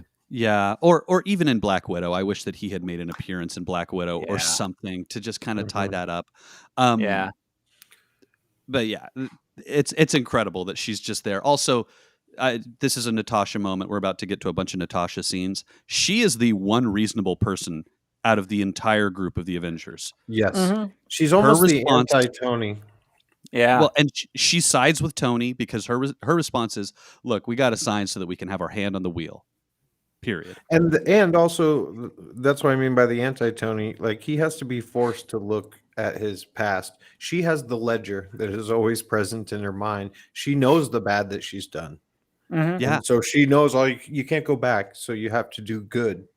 Tony does good when it fits. Yeah. Exactly. When it looks good. Yeah. So, all right. We meet T'Challa, Prince of Wakanda, and King T'Chaka. I was going to say, Widow and T'Challa seem to have met before. I think they slept with each other. I'm just saying that. Ooh. He's single. She's single. Head cannon. Yep. Yeah. They like wink and nod at each other real hard. So the king starts to give a speech. The bomb goes off in the street, killing the king and others. Then we cut to London. Sharon and Cap are flirting. Are they in London still? This is unclear to me. I no, thought they're they in ended Vienna. up in Vienna. This is in Vienna. Because Cap's at this point is still wearing the funeral suit. No, Cap is in Vienna. He is watching Widow while he's on the phone. No. That's afterwards. After the bombing. He's with Sharon Carter. The bombing happens. Then he's with Sharon Carter in a hotel, and they find out about the bombing, and he's still in his funeral suit. And then we cut back to Natasha and Black Panther. Well, Natasha and T'Challa. And then we cut to Cap calling her and watching. Interesting. It's also his flying suit when he flies commercial.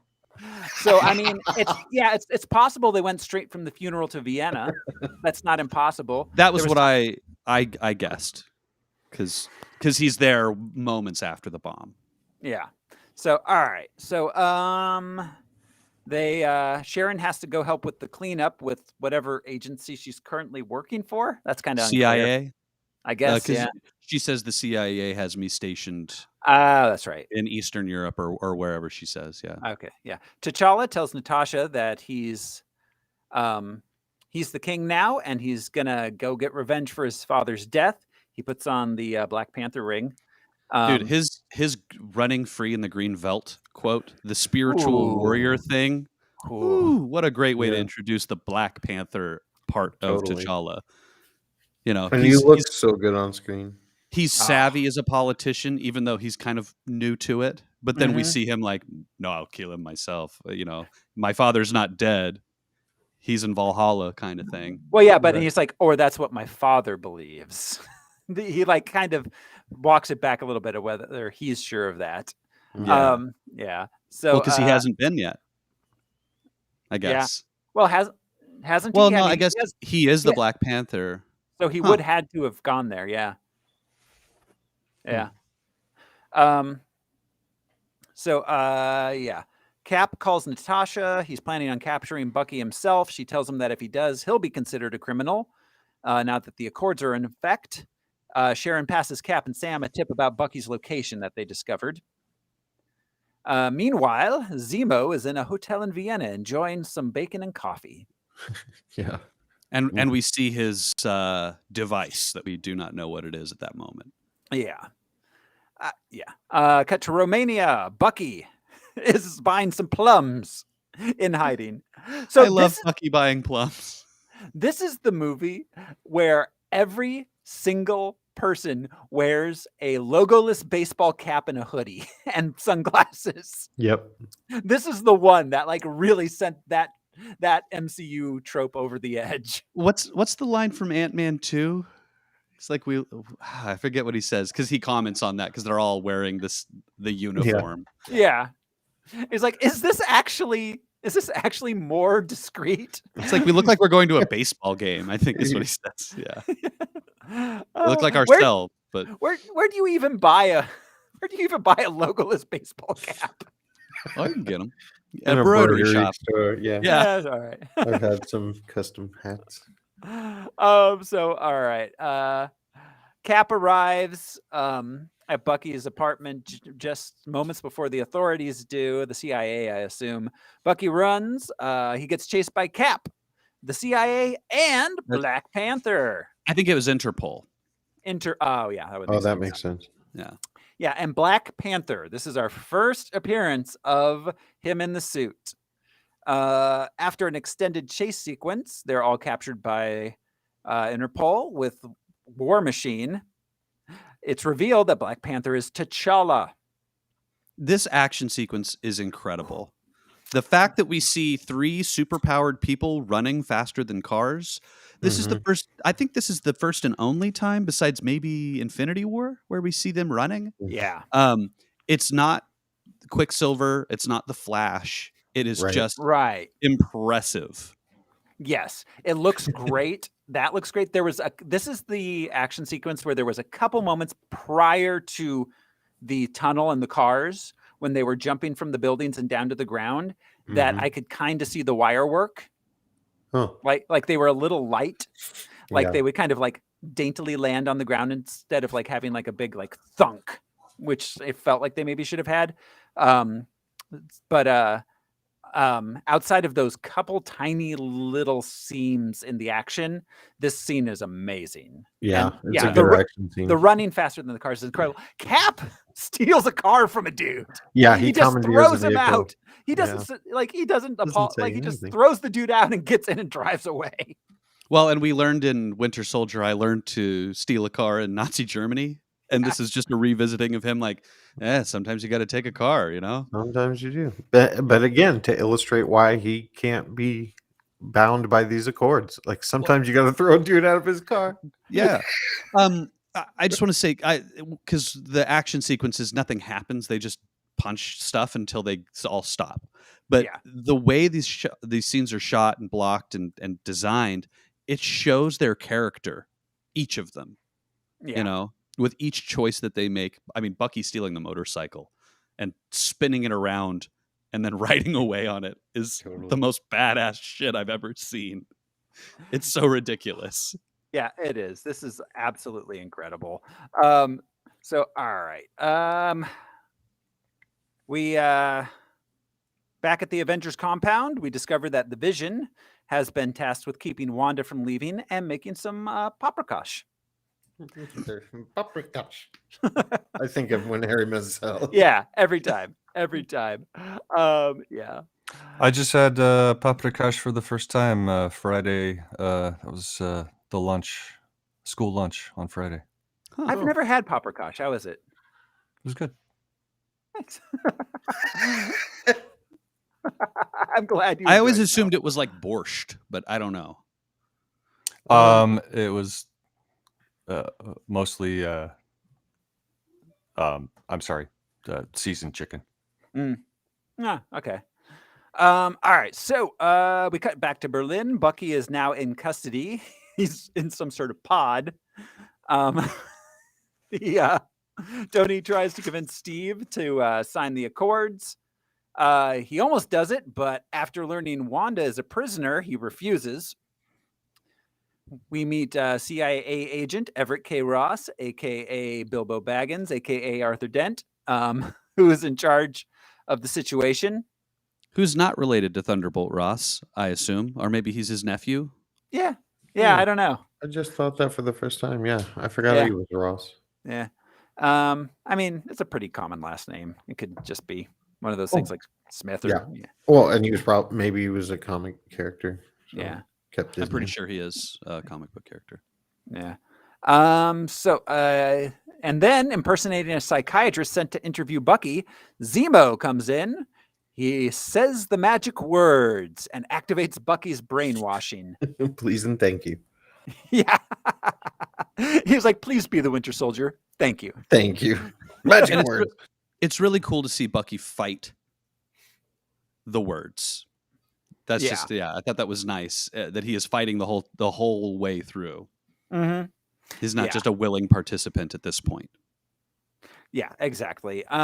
Then all right. So even though he doesn't remember everything yet, he doesn't remember Steve at this point. So all right. So he questions Bucky. He kind of does, because when they see each other in the apartment, he asks him, "Do you know who I am?" And he goes, "I read about you in a museum." And Steve immediately responds, "You're lying." So he may actually remember him. Yeah, that's a good point. Yeah. So Zemo questions him about 1991, then sends him on a rampage to cover his own escape. In the mayhem, Steve stops Bucky. He stops his helicopter, showing off the biggest guns ever put on screen. My God. He looks good doing it. Fucking Cap. I loved Tony's Iron Man fingerless glove. Yes. Like a virgin. I just love the surprise as he catches that bullet. I don't have my suit. This is the closest to death I've come since I was kidnapped. Well, and also you were going to shoot me in the face. He looks at him like that. Like, yeah. Whoa. Robert Downey Jr. is so fucking good. In the mayhem, Zemo does escape undetected. In hiding, Cap and Sam question Bucky. He has the arm in the clamp to keep him in place. This was our after credits sequence from Ant-Man. Mm-hmm. He explains that Zemo is the real Vienna bomber and a Vienna sausage, if you will, and wanted the location of the Siberian Hydra base where other brainwashed Winter Soldiers are kept in cryogenic sleep. And he admits that he knows who Steve is. Yeah. Again, you wore newspapers in your shoes. Yes. Can't read about that in a museum. Mm-hmm. We get a 1991 flashback where it's shown that the other Winter Soldiers were much more aggressive and uncontrollable than Bucky. Well, because they were Hydra's top assassins before they got the serum. Right. Already bad people. Yeah. They could already topple governments before they got the serum. Exactly. They were so bad that Hydra basically didn't use them after they serumed them. That's saying something. Sam and Cap decide they're going to stop Zemo themselves, but they're going to call on a few friends first, ones that haven't signed the Accords. Meanwhile, Thunderbolt Ross. Every time I say that, I feel like I'm either talking about like a a baseball football. pitcher. Yeah, yeah, exactly. Like a sports guy or like somebody from like somebody like a Bruce Reynolds character from the 70s. Um, he wants Cap taken in, but Tony convinces him to let the Avengers capture Steve and Bucky. Tony decides they need some extra help too. Cut to Queens, New York. Alt J's left-hand free plays. The best introduction for a character. Oh ever. my god! Yeah. In the theater, I remember Queens came on the screen and Yes. people just started cheering. Yes. Mm-hmm. Tony arrives at the apartment of one Peter Parker, who's been doing the friendly neighborhood Spider-Man thing. I love that we don't have to see Uncle Ben die again. I'm so happy. I loved that Tony asked about, he's like, what's up with the walking up the walls? And Peter says, long story. I swear he was about to say I was bitten by a radioactive spider, and Tony cuts him off. I love that they did that. Yeah. So Tony's like, don't interrupt my grooming. Yeah, exactly. Exactly. There are so many conscious choices in this moment that, they just blow through all of the necessary Spider-Man introductions to get us to, cool, you want to go to Germany? Well, Right. yeah, I mean, because It worked just fine. at this point we're 50 years, multiple cartoon series and 5 movies into knowing who Spider-Man is. We don't need to see it again. Right. Well, Another difference with DC. We introduced that he swings on webs, has heightened senses, and has incredible strength. That's all we need to know. And a brain for science. Yeah, and he's a teenager who does technology. Poor and resourceful. Oh, Yeah. and they confirm that he makes his own webs. Yeah. Yes. I saw there was a tweet just the other day I saw that was like, why is Spider-Man so popular with people or with young people? And it's like, because he fights crime, then has to go home and see an eviction notice on his door. And go to high school. Yeah. He even says that to Tony, like, well, what am I supposed to do? Like, I could join the football team now that I'm better than everyone else. But he's like, but I wasn't a football player before, so I can't. Yeah, Peter Parker gets what being a superhero is. Specifically, I guess all the Peter Parkers we've seen on screen, I feel like, better than any other character ever. Yep. Oh, yeah. Protecting the neighborhood, man. Better than Cap, even. Hell yeah. Cap is just a Boy Scout, you know? Mhm. Yeah, He has no He's complexity. Superman light. Yeah. Yeah. Peter Parker will bend the rules if he needs to. He doesn't. Mhm. That's not the thing, but he's always going to do the right thing. Yeah. So all right. So he recruits Peter to help fight Steve and Bucky. Cut to Avengers headquarters. Clint arrives. Hawkeye trying to fight Vision is the funniest thing ever. I love it. It says a lot about Hawkeye's character. Yeah. Now that I like Hawkeye, it's awesome. It's funny how it was just like me just refusing, but like I really like him now. And so his performance throughout this is great. You know, he's like, I wasn't involved, but I have a feeling I wouldn't, since I was a government assassin, I don't know if maybe it's the right thing to do. No. Well, if he has a plan and he executes it. Well, and at this point, psycho assassins. He's trying to stop psycho assassins. Anything for the goal. Mm-hmm. Absolutely. And honestly, anybody who hasn't watched the Hawkeye series, watch it. It changes everything I felt about that character. Same here. Yeah. So it even kind of changes how I feel about Jeremy Renner. A little. Yeah. He's still a fucking weirdo. He's on a show right now on Paramount, The Mayor of Kingstown, and he's pretty damn good in it. Anyway. So all right. With Wanda's help, they are able to temporarily overpower Vision and escape. Meanwhile, Black Widow convinces Black Panther to help their side out. Well, I just want to say with Wanda, we established that she can control the stone. This is a small stepping stone to Infinity War. Yeah, good point. Wanda is, with what we have seen since this, especially through WandaVision, she is so so incredibly unaware of what her power is. It's incredible. And Yeah, she's probably the most powerful so far. easily. Oh yeah. Yeah. I mean, Wanda in her full power could have taken Thanos. I think She hands literally down. almost 1v1 Thanos. That's why Thanos Yeah. panicked and called in the Rain of Fire thing. She Yes. put a whole city into a spell. Yeah. It's like a lasting spell. Yeah, it went on for weeks. Yeah. On accident. Yes. Yeah. So all right. So Sharon meets with Cap. She sneaked their gear out for them. Cap makes out with his old girlfriend's niece for a little bit. Maybe his niece. Yeah. Oh no. Oh Yep. no. His Oh, future no. past niece somehow. Oh, I hadn't thought about that. Niece of future past.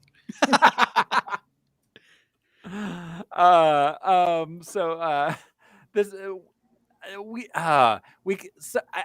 Sam and Bucky have so much chemistry here, hating each other, that they made an entire series about them. Yeah. Yeah. Will you move the seat forward? No.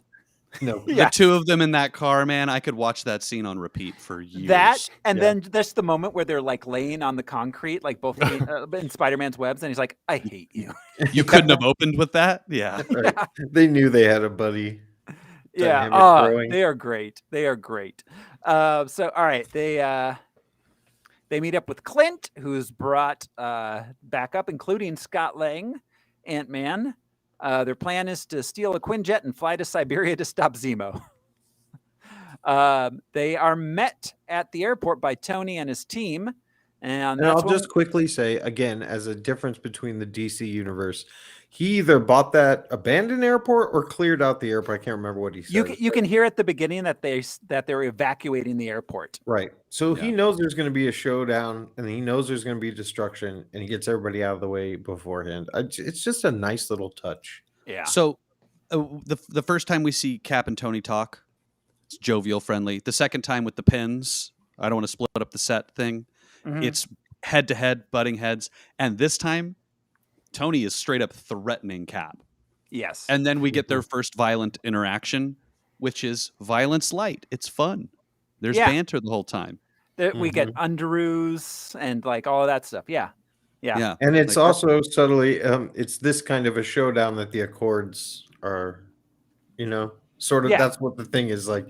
You guys need to be checked, man. Like, look what you can do. Just, I don't know. Well, yeah, just they wreck cause an airport in an afternoon. They Right, cause- and your they ca- powers that you have, just they cause hundreds of millions of dollars worth of damage just here in Yep. an empty airport. Yeah. Mhm. Exactly. So we get the big fight. And then in the end, they're basically pretty evenly matched. Sam realizes they can't all make it. So Cap and Bucky are going to get to the jet while the rest of them keep Team Tony distracted.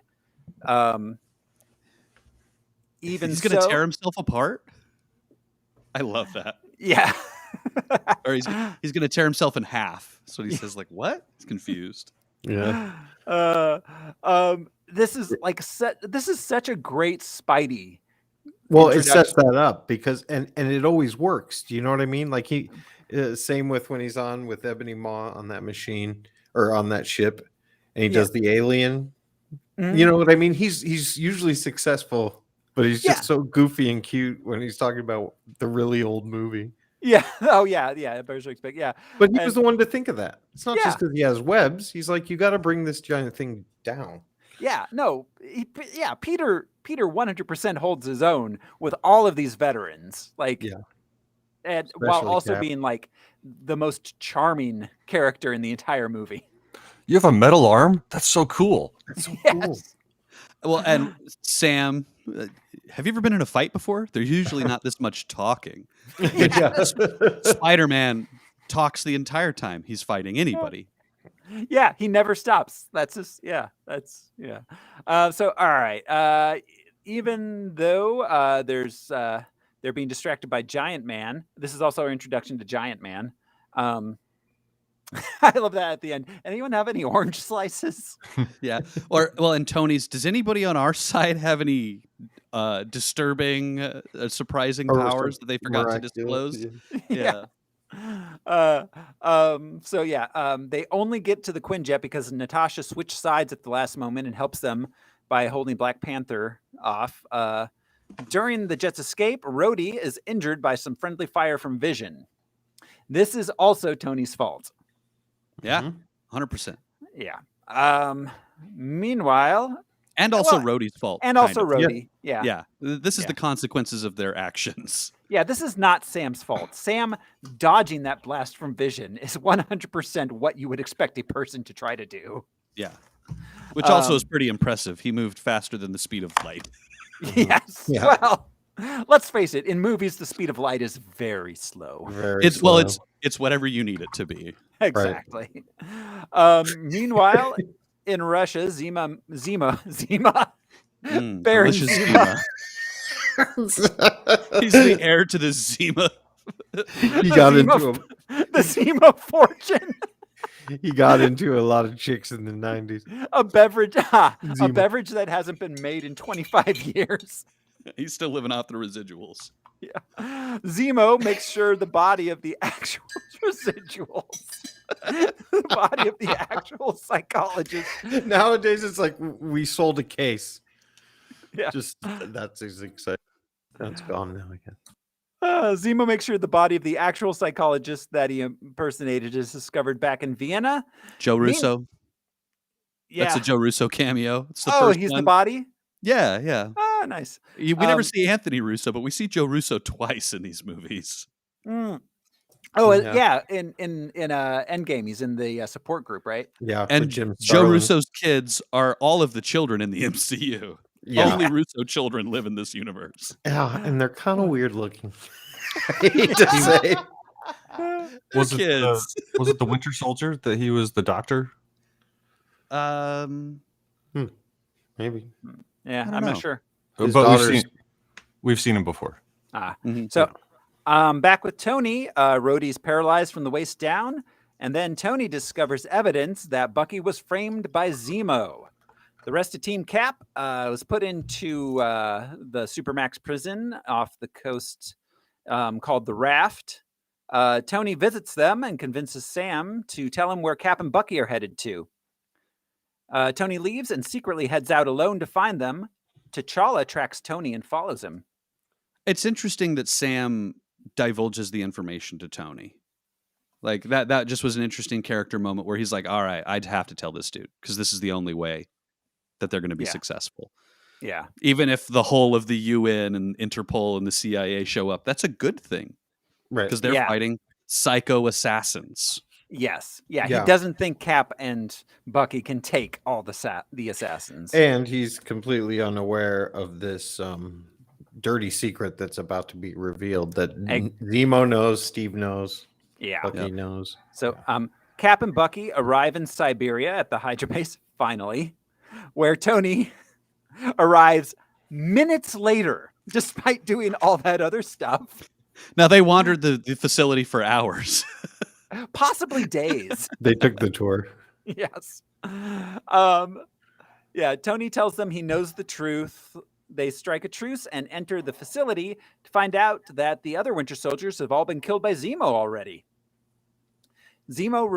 I think this is great. He's like, you think I wanted more of you? Right. Yeah. And he knew what you were saying, that they were already fucked up people. Mm-hmm. Yeah. He's like, I can't control them. Yeah, they had no idea what Zemo's motivation was. It shows so hard. They had Mhm. no idea what he wanted. That was a cool twist. Yeah. Oh yeah. Zemo reveals that his motivation for everything is that his family was killed in Sokovia. His plan was to break up the Avengers. I argue Zemo won. He just straight up won. Oh, Yeah, he absolutely. did. Yeah, he got them to And tear he- themselves apart. And he gets to gloat from a prison cell, and he is still so satisfied with himself. 100%. And he, if Thanos hadn't showed up, he would have won forever. yeah. Yeah. Right. So That's right. Yeah. yeah, Thanos is the only thing that brought the Avengers That back brought together. everyone together. Yeah. So he shows them security footage, revealing that the car Bucky stopped in 1991 was being driven by Tony's parents. Bucky murdered them and then staged it as a car crash. And it's important that Tony flatly says his motivation is he killed my mom. Like he knew Yeah. somebody was probably going to kill Howard at some point because he was a warmonger. So it's like, yeah, that was going to happen, but my mom has nothing to do with any of Yeah. this. Yeah, no, I like it's 100% Heart-wrenching. personal. It's Mhm. yeah, it is. Oh, and the way his face, oh my God, the acting is brilliant without a word Yeah. spoken. But when he's asked Steve, did you know? Mhm. Because they talk about constantly how he knew his dad. Right. Yeah. So this is the part where I was trying to figure out, how did Cap know? Because they never ever discuss it at any point in this film. Yeah. And I had to Google it. The way Cap knew was because in Winter Soldier, when they're in the underground Hydra base, there's a single news article wherein it's they suggest that Hydra killed Howard Stark. Yeah, What's and his you face? could- The computer dude. Arnim Zola. Zola. Zola makes a small reference that just suggests that Howard and Mrs. Stark were killed Well, by and Hydra. You believe Steve when he admits he doesn't know all of it, but Yeah. he knew. Yeah, He and was says probably debriefed quite he- a bit because again, he he did- worked with Stark. right. Well, he didn't know. Well, yeah, he didn't know it was Bucky, but that Mhm. on screen, that is the only place where it's referenced prior to this Gotcha. moment. So, thank you, Al, for that. Yeah, like he probably did not. He probably knew the Winter Soldier killed Howard Stark, but he probably didn't know that he also killed his mom unnecessarily. Yeah. Yeah. Well, I mean, he says he didn't know it was Bucky, so he knew it was Hydra, but he didn't Okay. know Bucky was involved. Fair enough. Yeah. So, and because I was just wondering how he knew it was Hydra, and that's what it turns out. Oh yeah, and Andrea just mentioned that Howard recognizes Bucky. Yeah. Yeah. Sergeant Barnes. Yeah. So all right. So we get the big fight between the three of them. Incredible. Yeah, this fight was great. Incredible showdown. Yeah, it is. Evenly matched, but again, like I was saying, like you're rooting for every one of them. Mm-hmm. Yeah. That is just powerful storytelling. I did, as much as I love Batman and growing up, like I did not care at all. Batman v Superman. Like, Oh God, not even a I little. didn't Yeah. care. It was so No. boring. And the way they fought didn't make as much sense as this. Like we see Right. that Tony's suit is being disabled piece by piece Uh-huh. And because they Cap know how to knows. do it. Yeah. Yeah. Yeah. Yeah, exactly. And everyone using the shield. Yes. Badass. Oh my Mhm. God. Yes. The shield gets passed around like crazy. And then in the end, after Cap finally uses the shield to disable the arc reactor, And looks like he's going to behead Tony Stark. Yeah. it looks like that's what he's going to Looks do. exactly. But yeah. he doesn't. He And doesn't he because stops. yeah, he uses it to disable the arc reactor. And And it's Tony, like, did he stop because it's Tony, or did he stop because he's Cap? yes, Interesting. that's Yeah, a really good good question. question. Yeah. And Tony says the shield belongs to my father. You don't deserve it.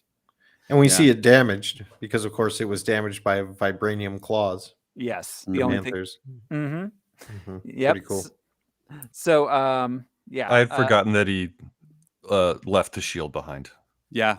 until seeing this again. I think I forgot to. Yeah. Well, thus- and we get an entire movie where Cap does not use this shield as a result of this.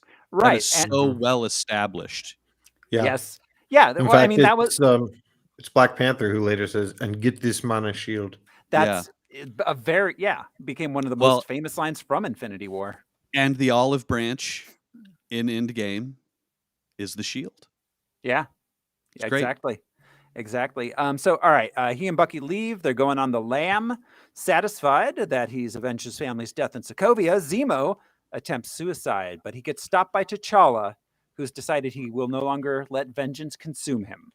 He has an entire arc in this movie.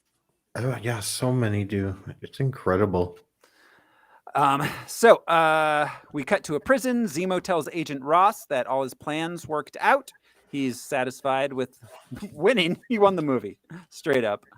Back at the Avengers compound, Rhodey gets exoskeleton legs. We get our Stan Lee cameo. He delivers a package to Tony, which contains a letter from Steve. Tony Stank. Yeah, Tony Yeah. Stank. And a burner phone. This is the cameo that he references in Guardians 2 also, where he says, I was a FedEx guy one time. That's right. Yeah, there's a burner phone in case Steve needs to, or in case Tony needs to contact Steve.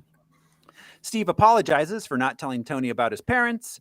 Meanwhile, Steve breaks out all the captured Avengers out of the raft. I'm assuming with the help of Black Widow, because they show up in Infinity War together. Absolutely. Yeah. With the help of Black Widow and possibly Black Panther. I don't know about that, though. Possibly. Yeah. You got to fly to that place somehow. Yeah, exactly.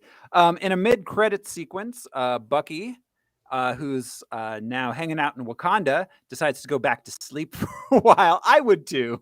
Yeah. If I had the choice. Yeah. Until a cure for his brainwashing is found.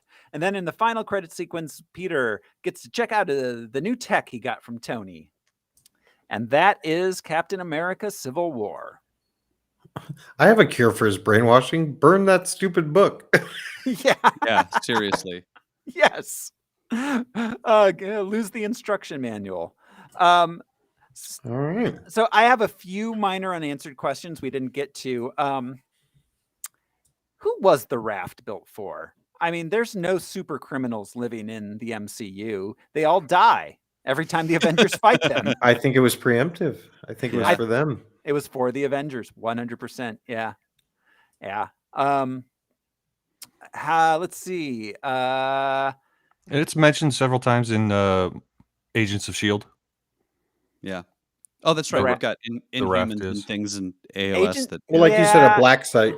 Yeah, Agents of S.H.I.E.L.D. has been decanonized, but, Oh. you know, as Anyway. far as the MCU goes. Okay. Well, I mean, multiversed, I guess we can say at this point. Nothing's decanonized. It's multiversed. It's multiverse, yeah. Yeah. How did they find out that they were going to be at the airport? How did Natasha and Tony find out that Cap and Bucky were going to be at the airport? That's never mentioned that I could find, and I wound it back a few times. Yeah. Why did Yeah, they meet at the airport also? It's a weird spot. Because to it meet. was abandoned? I don't No, know. Well, no, They were it was a functioning evacuating the airport when Tony arrived. Tony arrived and had them evacuate the airport. So, yeah, that's one thing that I couldn't find Yeah. an answer for. They all got an Evite. Yeah, it was on a shared calendar. Let's see. Oh, I love that Sam is obsessed with people's animal costume themes. Like Yeah. a bird costume. So do you like cats? Everyone's got a gimmick. Bird costume. Yeah. And the final one. So a FedEx truck can just drive up to Avengers headquarters and knock on the door. Anyone there's can, no it there's seems. no gate. Now they had that installed after Infinity War. Well, you would buzz in a FedEx. If you were going to do a heist, FedEx truck's pretty good. Oh yeah. Because everyone wants their package. They'll open the gate. Yeah. So all right. So that's about it. Any final thoughts before we rank this thing, guys?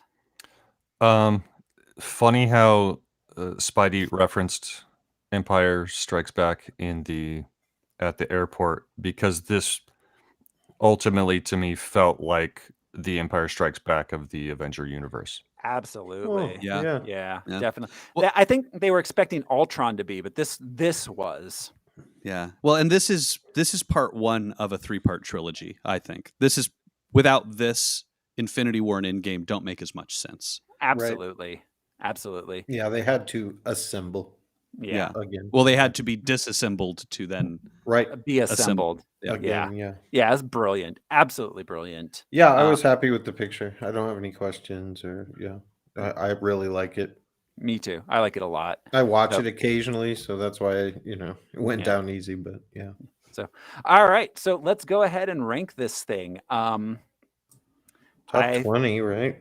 No, top 5. I think this is Yeah. better than Winter Soldier. I Oh, I personally do think it's- too. I think it's better than Winter Soldier. Is it better than Iron Man? Yeah. I mean, arguably, this is the best superhero movie ever made, but I don't know. I could be persuaded in that direction. I don't Yeah. know. I mean, Iron Man was a great way to introduce. I mean, we were all. I don't know. I was surprised that it was so powerful using Iron Man to open the MCU. Yeah. But this movie, there's way more Tony and Steve, and it's really gripping. And Yeah. I say earnest. go big or go home. Number one. Okay. Okay. All right. Yeah, it's better than the first Avengers, Yeah. Al. which was a good movie. This movie had a lot of depth. I can agree to that. All right. Yeah, I it was think. packed full of stuff, and that was never a problem. Yeah. All right. I think we've got it down. Oh. We're just. I just want one last Batman and Superman comparison to this movie. Uh-huh. Superman had 42 lines in his movie. Spider-Man speaks more in this film than the film that has Superman's name in it. Oh my God. Sex. That is that. Oh my God. Okay. Yep. So Yeah, like I said, hey Zach, you can brood in the daylight as well. You can, also, Superman can talk a little bit too. It's fine. yeah, he's not a silent hero, Zach. Yeah, he's He's always glaring at people. moralizing. Yeah. So I gotta all let Batman v Superman go, man. Well, it's So- amazing these two came out. It really Yeah. is within a month from each other. So, yeah. All right. So there we go. Civil War is at number 1, and we are done with this week, which means next week on Harmless Phosphorescence we will be watching X-Men Apocalypse. Oh, ouch. Yeah, I have not seen this one. This is one I Oh, skip. I haven't it's seen not an bad. X-Men. I haven't seen an X-Men movie past Days of Future Past. This was okay. It's no Days of Future Past, but I don't know. I liked it. So that'll be interesting. So that's next week, everybody. Thank you for hanging out with us on Harmless Phosphorescence. This has been your host, Rose Smiley. And much like T'Challa, I dress like I do because I like cats. I'm Josh Cece, and I'm nursing an electromagnetic headache. Does anybody have any orange slices? I'm Brian Lesh. Thanks for thanking of me. I'm Alaric Weber. We'll see you next time, guys. Bye. Bye.